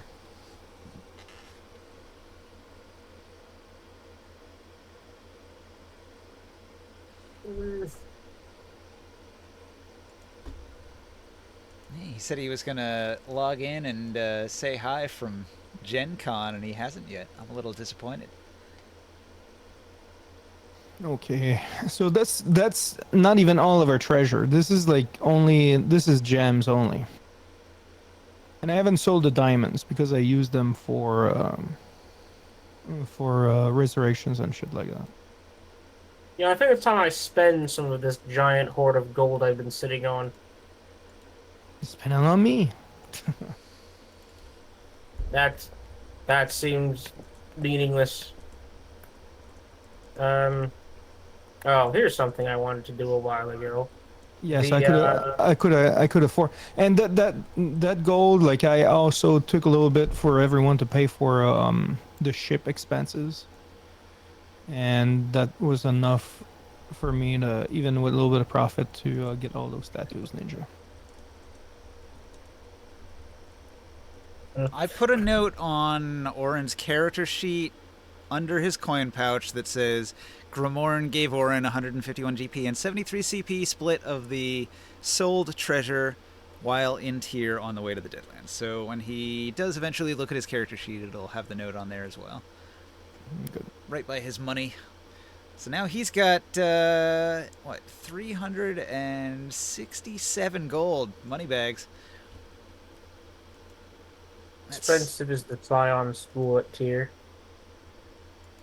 How expensive is it? Yeah. Only the nobles go to it, so very, very expensive. And exclusive. It's both a class and a money thing. I was hoping I just pay them to make it cheaper. We have classes heroes of tier. I think I had that one Yes. random old charitable man start doing it. Several of you are, in fact, nobles. Sia, his character, married into a noble family. And just generally, as a hero of tier, you did get, well, not here, but you were made nobles in Nibene, right? So you were given a manor in Nibene. So you're, as nobles in Nibene, you could then say you're still a noble when you travel to other countries as well. So Functionally, being the Arch General and Sorcerer Supreme is basically like being a noble. yeah. I'm just the owner of the giant fucking tower shrine outside of the town. Right. You all have titles of sorts. At that point, the royal court would kind of be a fool to not make you part of their club. Wait a second. What titles? Well, for example, Grimorn is the High Cleric of Fire, and Morg is the High Druid of Athos. like the number one. Of the planets. Yeah. Wait, what am I? I must be the highest level fire cleric, no? At You're this the point? high priest of the wicked elephant. Yeah, basically Yeah. you are the last paladin, the last adherent of the winged elephant religion. That, I gotta- considering it's kind of a dead religion, I'm not sure how many points that actually gives me. Yeah, I mean it's not as good a title as the others have. Listen, I feel like I'm the sub-leader of a bunch of different things. I'm the leader of the good side of the order. I'm the head priest of the specific subcult of the air religion. And then there's What do Oren. you- Oren's only title is Kank Cowboy. what, why do you need anything more than the only giant walking, speaking chicken? Because there are several of those, you racist. Hmm. Regardless. I forgot something, Ninja. We do have on our ship. We do have an alchemy jug, so we got plenty more food. All in mayonnaise for it, though. So you just have one of your crew members every day eat 2 gallons of mayonnaise. Yep. Delicious. Chug, glug, glug, glug, glug. Hey, what level is like our highest ranking subordinate? Maybe one of our clerics. Like we have level 3 clerics, I think. Apotex is a 3rd level air cleric. Actually, the highest is Clarice of Azith, who is a level 14. She's got 10 levels in cleric and 4 in rogue. All right, well that is good, but before you said that, I was gonna. This is why we're the freaking level 18. We're commanding level 3s. What is this? That's how it works. I'm gonna train my on a trip that fire cleric though. After Clarice, who is, ahead by a wide margin, you've got Morg's 5th level druid and a bunch of 3rd levels. Regardless, Hirelings tend to be in that level 3 to 5 range. what could I think it's time to invest in the air cult. The time is now. Well, So- now you are very rich. So, do you remember what it currently consists of? Well, my note on your organization. It says it's a cult formed in Tyr, seeking new members in the Tyr region. You made some inquiry in other regions. You said that your values are air clerics, love freedom, and oppose all bondage or slavery. Your organization dedicated to spreading freedom and ensuring the freedom of its constituents. That would be kind of popular. You said that cleric has duty to live up to the pact with the element of air to gain power. So that's sort of like initiating people into air cleric-ism, which is pretty common. All the elemental religions have some sort of rite of passage to initiate into the magic. And your order says you will lose your powers if you go against the element of air, which is also normal, and it's very religious type stuff. And then you stated that your goals are to preserve the air and the sky against defilement, so an anti-defiler stance. With your allies, House Astocles, the Veiled Alliance, the Order, and the Fire Temple of Tyr. And then enemies, the sun, the growing power of the sun cooks the world, making it hotter and drier. Oh, right, that. I forgot we were fighting the sun. This is a bit harder than I anticipated. On a cosmic scale. Then you see the air religion trying to fight the freaking sun. And the Sorcerer Kings, obviously. So your recruitment rules, clerics may not serve 2 elemental masters, so no multi-class. And No your fire initiates NATO. require willingly throwing yourself from the highest peaks you can see and expect the god of air to save them mid-fall. So I imagine some of your initiates are just suicidal and they die and they splatter on the rocks. I feel like I'd have a backup plan in case that doesn't work. You just got somebody near the bottom that casts Featherfall at the last moment. Right. If he doesn't fly, you need to save his ass. Yeah, it's like for fire cleric, is most of the times people coming out alive of like a house fire or falling in a pit of fire or something, Yeah, surviving. well, we're a proper religion. We have standards here. All right. So all I have as a member's note is that it's a loose association of air clerics from Tyr. Some of the Dracomon show interest in the breath work because a lot of like the initial air cleric stuff is just like meditating and breathing, the air moving through your system, that sort of thing. The heck is a Dracomon? A Dracomon is a guide. So It's a Dracomon Pokemon. is the guys that stand in the street and say, "Hey, you're new to town. I can show you the sights. I can lead you around for a couple ceramic Pay me pieces. I money. can pay me, and I'll show you the sights of Tyr." So they hang out near the front gates of Tyr and they run around. They're like message boys. They can deliver messages or they can guide you around town. So the Dracomon, Um, they're interested. So you have some of them. And then the bards and singers have expressed interest because they also do a lot with the air and the voice, and that's that's going to carry some weight with like the idea of an air-based religion. So some of the bards will be interested, and because of I that found an interest, image. they'll be I able to found an spread image. stories of the winged elephant to help your cause. In I found a addition to that, picture of a Dracomon. oh yeah, did you post it? I What does put it it look in like? the chat. No, that's like a Digimon. No, no, it's called Dracomon. See, it's right there. Yeah, but it's from Digimon. It's one of the Digimons. It's Pokemon. Okay, well, I wonder what came Bakugan. first, Digimon or Dark Sun. Dark Sun may have they may have edged out Digimon by a few years because it's from like the early '90s. I don't know. I'm gonna check. I'm curious. Apparently, Dark Sun was first. Dang. Yep, I thought so. Okay, so in addition, a few seemingly mad mystics visit regularly, wandering air clerics, expressing interest in the religion. Although it's dead, they already are, wandering air clerics, so they'll of course love the idea of spreading the wonderful religion of the air. I suppose at the end of the day, freedom religion is based in. It's more like a mutual aid society thing. It's like in order to support, I help you achieve your freedom, and you do the same for me, kind of situation. Like the guides help you find where you need to go,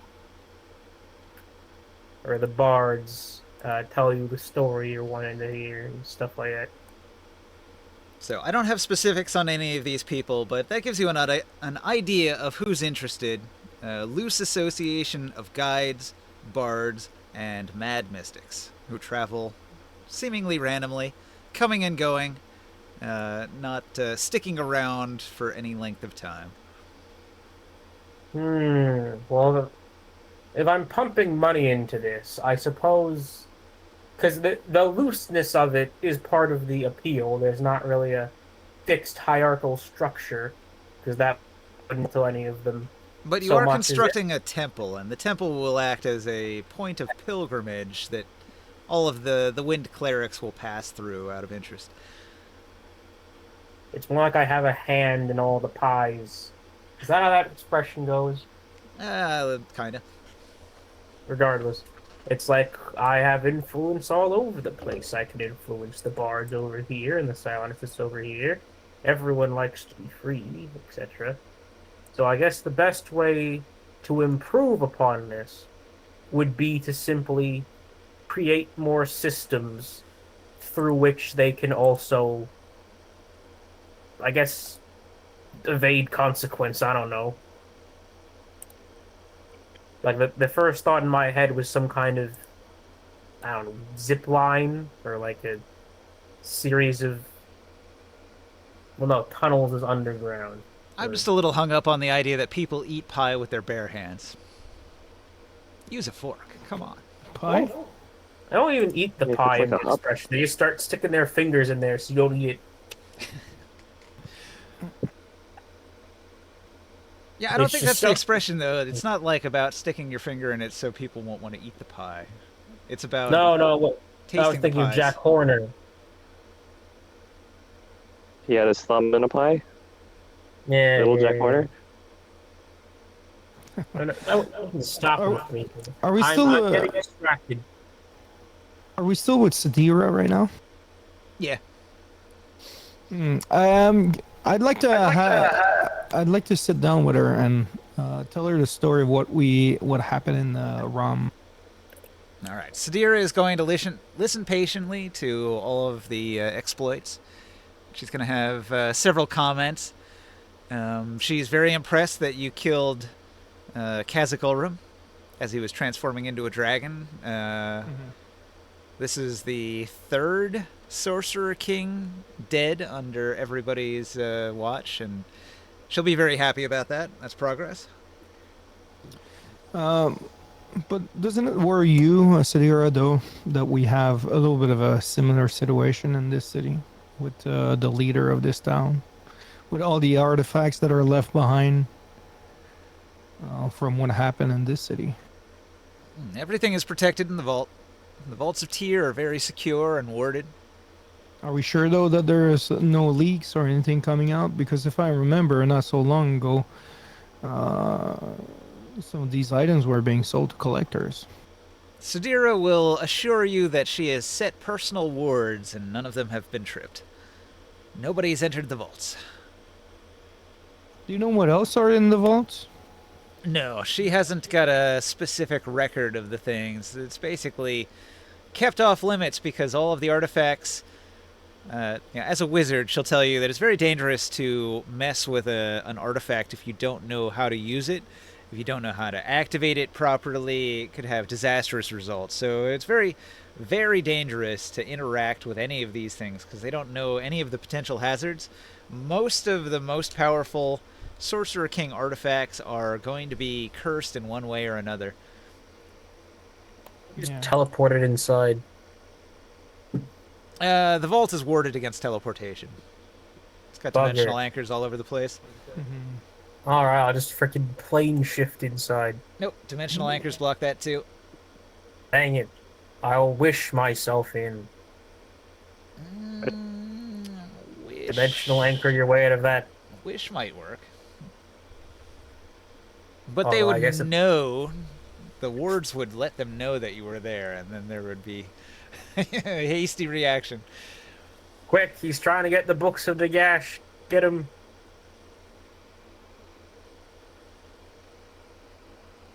But just be careful with that because even in Rom, people, no one had any suspicion that that was going to be happening, and that was happening. There was secret passages and ceremony and different cults involved. I'd be a little concerned, or not just a little concerned, but more careful with the king right now.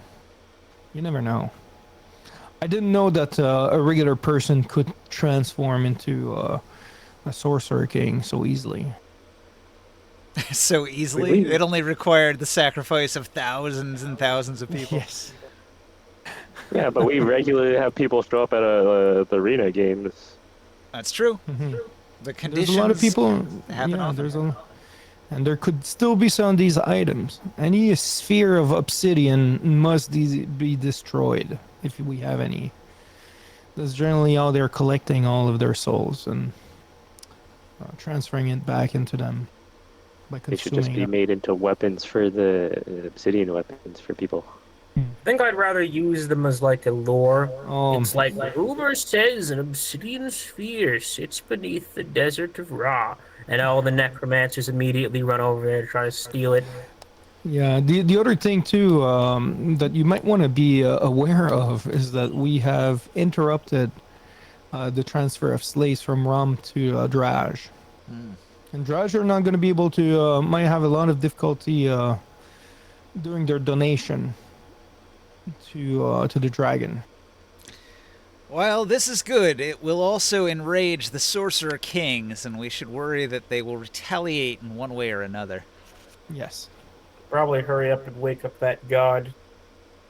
So we have to be careful. Maybe have our spies go around, make sure that we have rangers and people in the fields. We need to be able to understand what is going on around here because some conflict might come to us Mm-hmm. once again. Hmm. But we do have a smith fabrication that we have made to be able to make plenty of weapon for the city. Excellent. More weapons for war in case Hamanu attacks again. Yeah, we need an advantage over their armies. If it's How if it's better weapons in the end of our troops, that might be the difference in our future wars. how would I spend money to improve the cult's information network? Hmm. Well, you would have to hire people. So hire a lot of hirelings and instruct them to do whatever job you want them to do. And then I'll take that and run with it. Cause and effect. So whatever you establish, those people will be acting on the world. Sort of like how Krius has his fire clerics in the background working in his temple. Yep. We have our mines What going is on it? as well. What do you spend your money on when it comes to your religion, Creus? I spend quite some money to create some magical, not magical, but fire cleric or fire related symbols that I spread around the city. Um, I I have want to spent upgrade my dudes.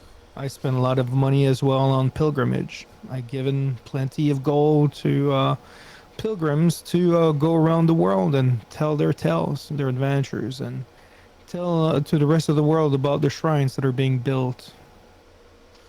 Um, I have assisted and helped other clerical churches and shrines in Nibide and all around the world. You've contacted all of the rare shrines of fire, like or that Yeah, one crazy dwarf in the yeah. Gulgan forest. That I have a map of every one of the shrines all around the world. I've developed a new shrine as well, and we've worked extremely hard to find the few clerics that we can find around the world and to make them stronger. Um, yeah, try to make some peace as well with other elements. You know what? I know what to do. I know the solution to this problem. I'll just ask them. I'll ask my head cultist, hey, I currently have some money. What do you think I should spend it on? uh, Well, you should build yourself a proper shrine. he already is. He's got his ruins east of Silver Spring that he's been working on. All of that Okay. stuff is probably done by now. Oh, it is? Yeah, I think so. It's probably it was gonna take what 30 days. It's been a month. It seemed to be on the eternal back burner. Well, we did pass a lot of time in Rom. Hmm. Yeah, Alright, so we spent a month of travel and everything between Kern and Rom and everything. Like going in the shadow of land and everything. Like we spent a lot of time. So maybe you could spend a sum of money encouraging a pilgrimage or a trade caravan. You could maybe make a deal with one of the merchant houses to do trade through your new town on the new road that you built. Anything like that that sends more people into the new structure that you've built will benefit your guild. It'll give it right, that structure was done, wasn't it? I give think. it some economy because right now it's a little out of the way. So getting more people to visit it is probably going to help. Hmm.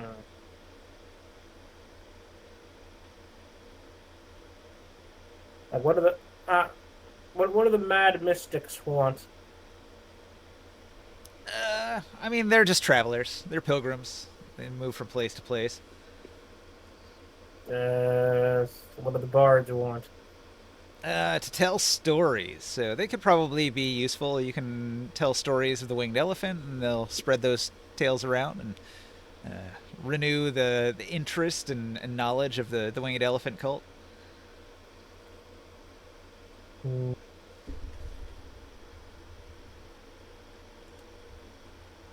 give me a moment.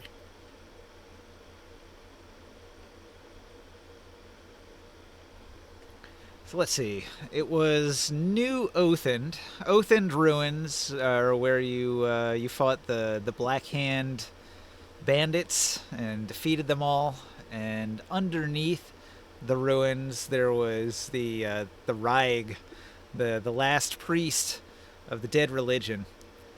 And a lot of the Black Hand bandits died trying to retreat into those tunnels, and they were killed by the undead. That's a pretty haunting tale. Tell the bards to spread that tale. I like it. Yeah, well, you may not want to spread tales of the horrifying undead that are underneath your town. That'll drive people away from it. All right, dang. You probably want to Just keep don't that snap. secret. They are the undead that protect the sacred underground catacombs. The Whereas secret defense force. the secret defense force. Whereas like your clerics and cultists are all above ground doing regular things, and nobody actually goes down into those catacombs because they're sort of off limits. Hmm.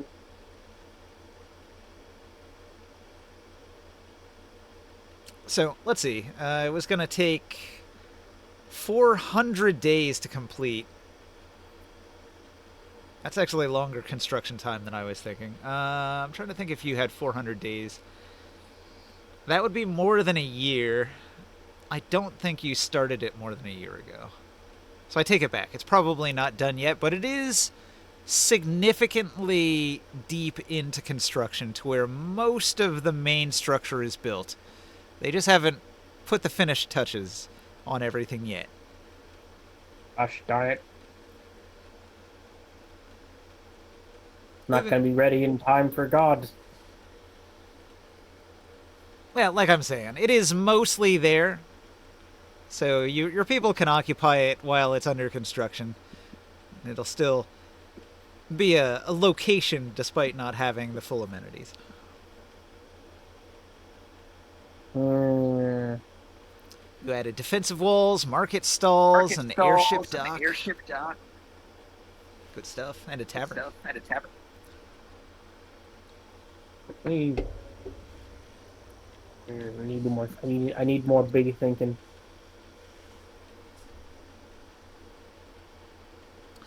It says you invested 30 gold into funding your operations. Oh, here's the members list. You had one 6th level and 2 5th level, so I can add those notes to the airship.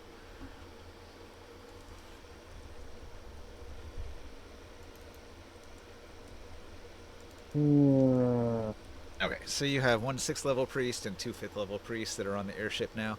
Those are your top members, though, so they're not going to be able to do anything back at your guild house. So that just leaves the lower level members. You got 3 4th level wise men who hang out with the 3rd level priests. So there's like me? 17. You're talking about ringside? Yeah, Ringsight's got like 107 people hanging out at his temple in Othend. Oh. I think you sent me that. I can't even remember though, like what I have. It So has do you have been some? several years. Like, didn't you put that like on one of your Excel docs, Ninja? Yeah, I've got it here. For you, this is the list. I'll just put it in the Discord. Yeah. Yeah, pilgrims, acolytes, clerics, inquisitors, cardinals, and a bishop. You know what? How many people did you say was part of this organization? You got Inquisitors, huh? I use the word organization loosely. What, me? No, like How many people are part of the cult? There, I just posted it. Cult of the Winged Elephant. Excuse you. 90 plus 9 plus 5 plus 3 plus 2 plus 1. Oh, you got wise men and I got inquisitors. So it's like 120 people. I need more than that, Ninja. How much can, like, 5 gold buy? That would be another 500 ceramic pieces, eh? What do you mean by, like, do you want to Like- hire more people? I mean, like, roughly how much could you, like, as an example, like, I don't know how much wealth that is relative to most people. Like, you can have any number of hirelings. They're not going to be leveled people like these ones. These are like your core members, but you can have any number of hirelings that you just pay to be around. So whatever amount of money you want to throw at it. I mean, like, could you, like, buy a small building with that much money, or could you, like, live without working for, like, 6 months, or what? So upkeep on a lower class person would probably be like a bit per day, maybe 2 bits, something like that. So that's like What's that a less, ceramic? less than a ceramic. So then you move up into the middle class, they might need a ceramic a day. And then silver and gold, those are for like the upper class and rich folks. Like, if I burnt through 5 gold, what would I be able to get, for example? Well, like I'm saying, it depends on the class of the people that you're bringing in. So if you have No, five, I'm not buying a person, just like an item or a place. well, stuff costs what it costs. I mean, you can probably find things at different price points. Like if you buy a wood and obsidian spear, it's probably only going to cost a couple ceramic pieces. But if you get a spear made out of steel, it's going to be a lot better and a lot more expensive, like 200 times more expensive. How much gold is that? So like if you look at the price list of weapons and armor for 5e, those would be the price for steel weapons in Dark Sun. In Dark Sun gold pieces. It's expensive. let me- Iron is check. very, very expensive. All right, you know what? Here's my decision. Here's my conclusion. You said there's like 120 people overall? Yeah. All right, here's what I'm gonna do. I am giving each of them 5 gold to spend at their discretion in the greater interests of the freedom of the people of Tyr and themselves. All right, let's see. Wait, I have way more money than I thought. Hold on. More like, 20. Oh, no, wait. I was correct the first time. It's like, yeah. So they each get 5 gold. Do you have 600 gold coins to spend right now? I have like 1,633. I've just been like, whenever we go into town and doing things, I just think to myself, I don't really feel like I need anything right now. I'll save it for later. Okay, well, you have just spent 600 gold pieces on your guild. That's a And lot. they can spend that money as they like. They're faithful pilgrims. I trust them with the freedom to do so. Well, I don't have specifics, but I'll just make a note that each member has upgraded equipment. So the value of their equipment shot up to 5 gold. Fair enough. So you basically gave everybody a $500 shopping spree to equip themselves. Yeah. Go be vigilantes of freedom. Help the oppressed. Okay. How do they react to this? I'm rich, biatch! Fair enough. Okay, so I wanted to read something that's in the guide here. The guide to the Deadlands. In Tyr, Very little is known about the Deadlands. I sort of hinted that you could ask around, and I also hinted that the best place to ask around is the Veiled Alliance. So at the Veiled Alliance, they can tell you a little bit about what they've heard. It's dead. The end. There was a recent incident in the Council of Advisors which sparked some interest. A report of that incident can be obtained from anyone who was in the council that day. Sadira and Nagus were there, so they'll be telling you the details. Turned away by the Templar administrators of the city, a brash young independent merchant barged into the council during a regular session, interrupting the business of the day. After the man was wrestled to the ground by guards, Rikus, representative of the free citizens in the Over-Council, convinced his counterparts to listen to the man.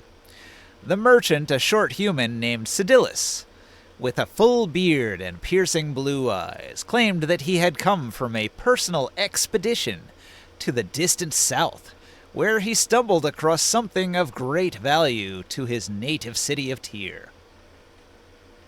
He discovered a vast land of obsidian where the buried treasures of forgotten empires lay waiting for harvest.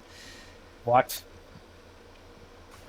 He brings forth from his pouch a jewel of steel and gold, strangely crafted, but of obvious value. Citadellus asked the council for funding to organize a caravan to bring these riches back to Tyr. The Over-Council unanimously thanked Citadellus for his patriotism, but declined to back his second expedition, and he left the chamber. It is known that he purchased several animals and wagons at his own expense and then left the city heading south. He has never returned. What? Why? Hey, there's an evil wasteland full of death crystals. We should probably go get those, eh? Nah. Alright, I'll do it myself. No!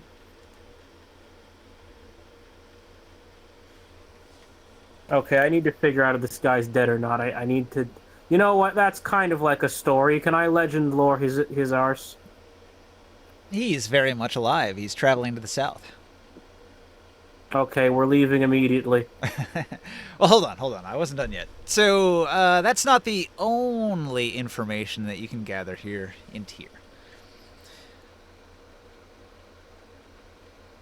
There is a dwarf named Quan, an ex-slave in service to the Templars of Tyr. He was used for brute physical labor wherever they needed him. He fulfilled those duties adequately and was well respected among his peers. Impressed by his ability to get things done, the Templars put him in their records vault, tasking him to gather information about the southern lands. So, that would be the expert on the Southlands, including the Deadlands. Would you like to go hunt down this Quan the Dwarf and ask him what he knows? Yes. Alright, it takes some time. You have to go to the Templars district and ask around. It requires hours of investigation to track down this old dwarf in an old records vault deep in the Templar district. Alright. Quan has gathered every tablet and scroll that mentions the land south of the Tablelands into one place. His work chamber, deep in the bowels of the Templar district, is an organized disaster, filled from floor to ceiling with scroll tubes and stacked tablets. Is he gonna want to be coming with us? As a scholar, he probably does not want to go adventuring. He could just stay in the giant floating tank.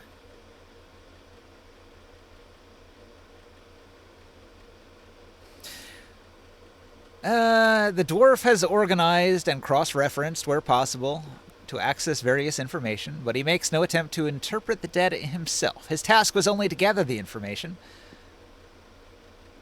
But doesn't he want to see the place with his own eyes? Nah, he doesn't care. That's not his job. Try to inspire a bit of wonder. Quan does not welcome you into his lair. If you're not a Templar, he will curtly demand that you get out and leave him to his business. All right, then. He gruffly says, I don't know you. Get out of here. I'm busy. Who do you know? The Templars. I work for the Templars. What if I told you I was a Templar? I wouldn't believe you. Well, that would be an intelligent choice. Moving on.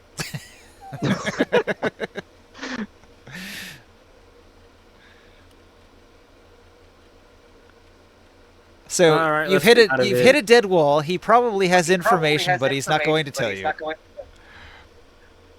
Why not? He doesn't answer to people who aren't his bosses. All right, we'll go get a frickin' warrant then. Okay, you go to the Templars. Yeah. All right, you find yourself a Templar, and you return to Quan's archives. And once again, you bang on his door. This time, he sees that there is a Templar with you, and he grumbles and rolls his eyes and says, "Fine, come in." Don't you know who we are? He does not know who you are. We are the hero of Tyr. How long have you been down here anyway? The Templars practically work for me. What are we talking about? He coughs and dust comes out from his lungs. His pencil rolls out off from his ear and tumbles to the ground. He says, "How should I know? There's no windows here." I When give was the him last time you just cleaned some yourself? good berries. He's a very dedicated dwarf.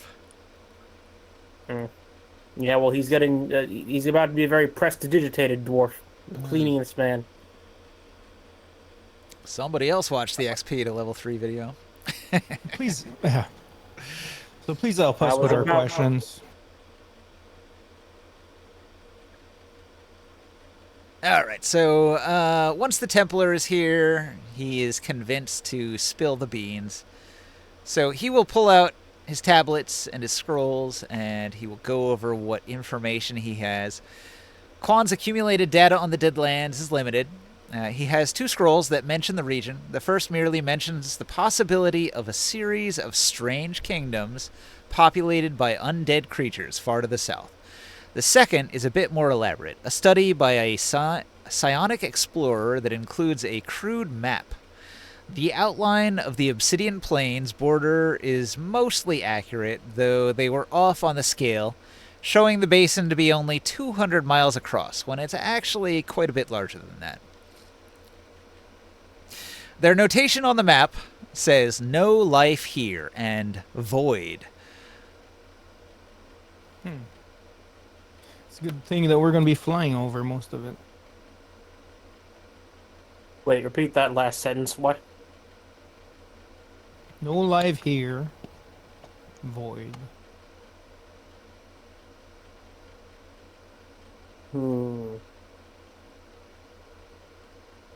It's all undead and everything. Nothing grows out there.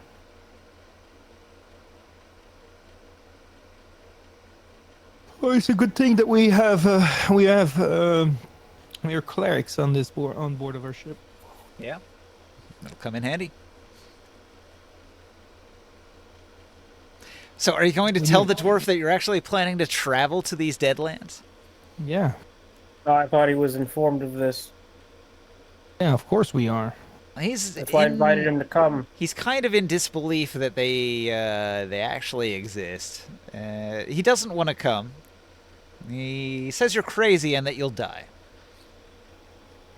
But what if we don't die? I mean, do you see where it says "only undead here, no life here, and void"? Well, that's nothing. Yes, but we're about to update the map. Sure, we just killed a sorcerer king. Says you. He scoffs. Oh, do you want freaking proof? Do you have proof? Are you carrying his head around? I send the image of when I finished the sorcerer king to his head. All right. I don't know if we can actually do that, or it'd just be a mental image. It's like, anyone could do that.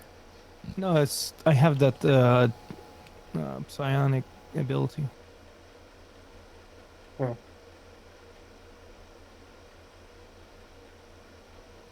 So he'll tell you that the place has several names. The elves call it the Black Basin. The merchants of the south call it the Obsidian Plain. Others call it the Black Glass. Oh, from all the communities nearby. Yeah, so a place with several different names. Any of these undead creatures comes away from the Dark Sea, coming like spilling outside of that zone? No, it's unknown.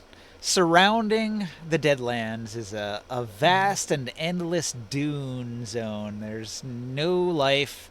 There are very few oases.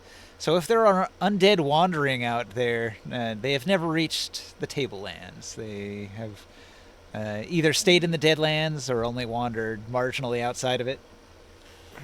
Yeah. Or got killed by a creature.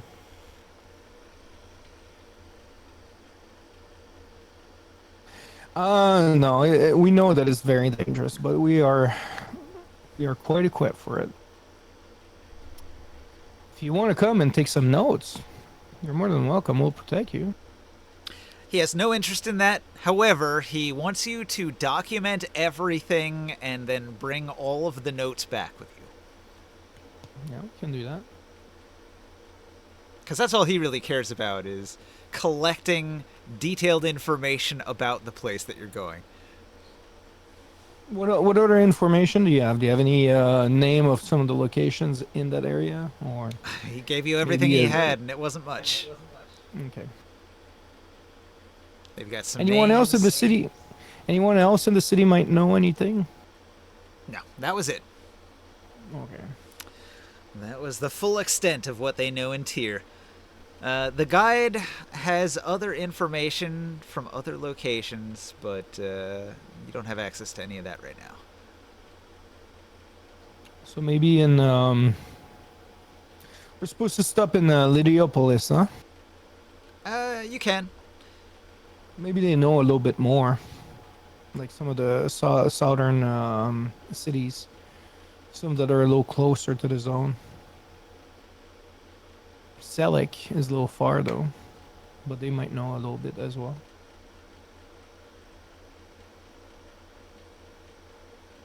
Where we are on the map here. This map is so big in the background.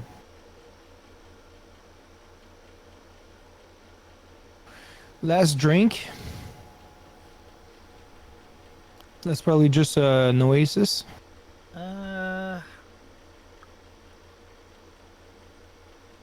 The old dwarf like is going to tell you that some of his information came from Caledney, so you might ask around in Caledney. Maybe the dwarves there have more information. Okay. You can see on the map, Caledney is most of the way to Sealik. Yeah, I see it. About halfway between Altaruk and Sealik. By Fort Melidor. Yeah.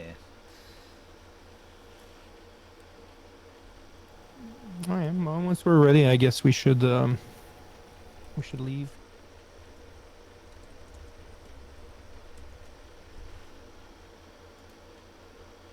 Caledney was a city-state in the southern Tablelands ruled by a sorcerer king that no longer lives. Oh. Who was that guy? His name was Khalid Ma. Isn't there like 15 of them? Didn't we already kill Khalid? Or did I get the name mixed up? Yeah, that's not him. No. It was Kalak. So Khalid Ma and Kalak, two different sorcerer kings. Who? What was the guy who lived? What was this one like? Tyr sorcerer king was called Kalak, and Khalid Ma of Caledney. There's not much information about him. He died a long time ago. No information available. Hmm. Oh, it says it's populated entirely by undead. Caledney? Caledney, yeah. Oh. That's kind of darkness, death, undeath, bleakness, barrenness. Thank you so much, I think we should go to Ledopolis. Metropolis, might have better chances there. the city of poisoning. Yeah. All right. Morgan, did you have anything you wanted to do in the city? Nope. All right, well, you head onto the airship and you travel to the south. Whoosh. All right, so you travel for several days. To the south. Do you still want to go to Ledopolis? I think we wanted to go for Oren. He wants to gather information about the Balakan armies. Yeah. Okay. So you cut to the southeast for several days. During those several days, a couple days into your trip, a massive ochre wall of wind and grit rises in the distance. Visibility drops to near zero. There is a sandstorm.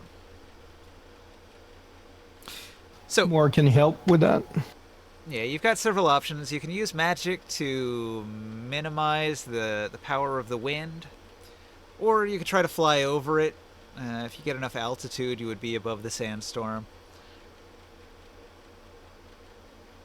I can do navigation, yeah. I hear everything is robotic. Ah, wow, your internet's really bad tonight. Maybe I can put it in Something Discord. about sandstorm. I control I do change weather or whatever. I forget what's the spell. All right. Morg, the High control weather. Druid, begins controlling the weather and diminishes the sandstorm to a much weaker storm so it doesn't affect you as much. Everybody on the ship still needs to cover their faces. The choking silt in the air is real bad to breathe, so everybody covers their face in a damp rag or a sandstorm mask of some kind.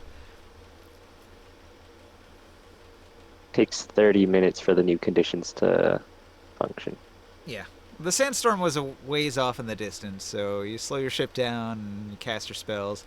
By the time you hit the wall of wind, it's being diminished by the magic. All right, so you take care of that complication and you continue to Ledopolis. You're going to arrive in the Dwarven cities. There's two of them on opposite sides of the channel. You can see the construction. The dwarves have been busily building a causeway that extends all the way across from one side to the other, from North Ledopolis to South Ledopolis, connected in the middle by a large rocky structure that sticks up out of the Silt Sea. The causeway is going to be a major point of trade when it's finished, and the dwarves seem quite happy to work tirelessly day and night on the construction. Most of their efforts are going towards that, but there is a fair amount of regular trade passing through from Ledopolis on to Altaruk, or from Altaruk down to Balak. So the merchant houses, they have caravans that move through here fairly frequently. And the trade with the dwarves is usually beneficial to both sides. So you see a lot of merchants that are buying and selling.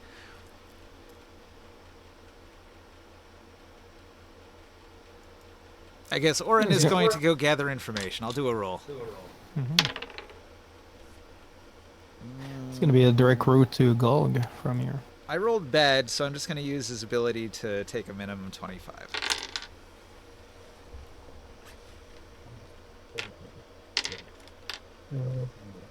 Okay, so Oren gathers information. Oren talks to his contacts. He established a bit of a secret society.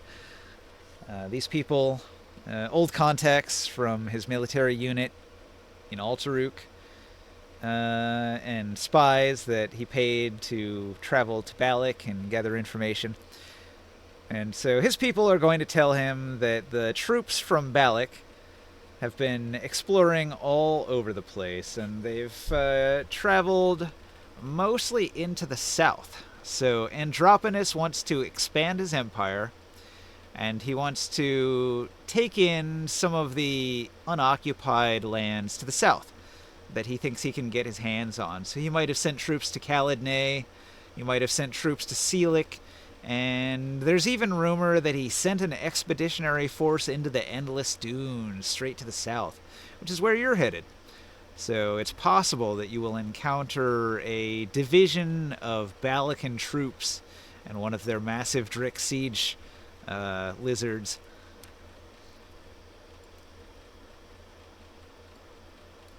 So Orin reports back to the group and tells you what he's learned. He says Androponus might have some forces down to the south that we'll have to deal with.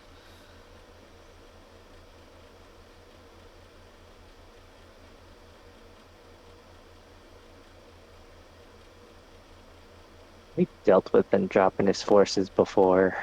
Yeah. You defeated one of his divisions in Alteruk. It was a long battle, but it wasn't overly difficult.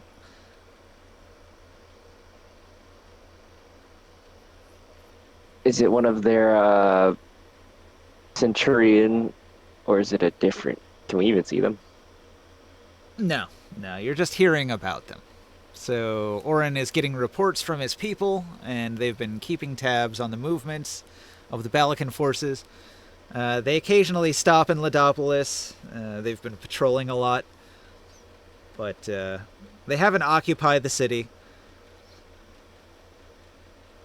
They did occupy Alteruk for a time, but after you fought them, they were driven further south, and from there he sent many of his forces south and west instead. So they're just warning you that you'll possibly run into Balakan forces at any of these southern towns that you go to next.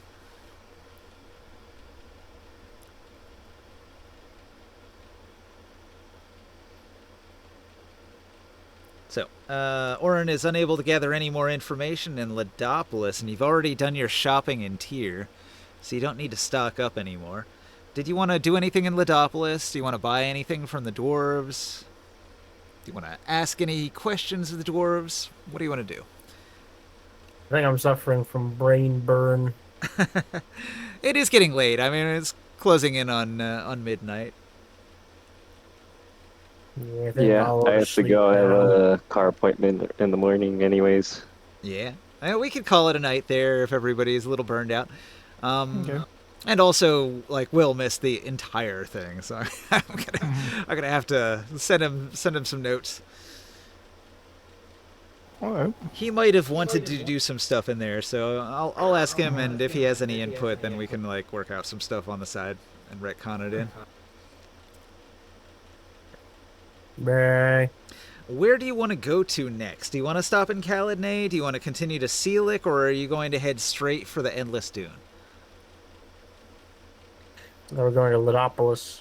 Well, you're currently in Ladopolis. I'm asking where you want to head next. Oh no. This isn't a decision for this brain. This brain only knows how to make one decision, that's going to sleep. Grimoire? What's in Ladopolis besides the dwarves? I don't know. I'll ask. Oh, he's gone. I'll ask by on Discord for this week. We can decide like when we're all a little bit more awake. Yeah, okay. Yeah, there might be some stuff still to do in Ladopolis. I don't have a lot here. This is basically just a stopover point. There's some dwarves, there's some mercantilism, you can buy and sell stuff, but there's not an adventure here. No, I think for the most part we're going to be heading down south. Yeah, I'm just wondering, what's your course going to be? Do you want to go straight into the unknown, or do you want to make a stop at one of these borderlands? I don't know. Like, I don't know. Is it going to be valuable if we go? The scholar in Tyr, the dwarven scholar, did say that you might be able to gather a little bit of information about the Deadlands from the undead in Caladnay. Oh, well, we'll go there first. And there's also the people of Selic, who live right on the edge of the endless. Yeah, we'll stop by a boat and get some information. That way we have kind of a direction. Okay, so that means you're traveling sort of Yeah. Yeah. west.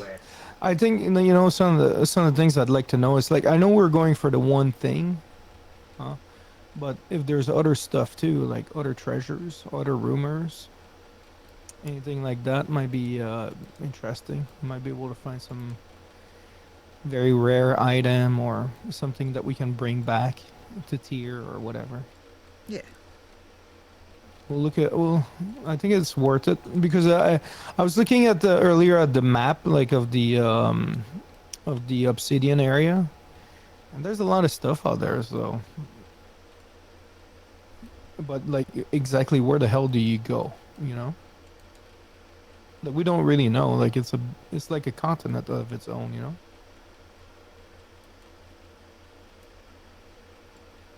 Is it going to be at the fork? Is it going to be at Kank Nests?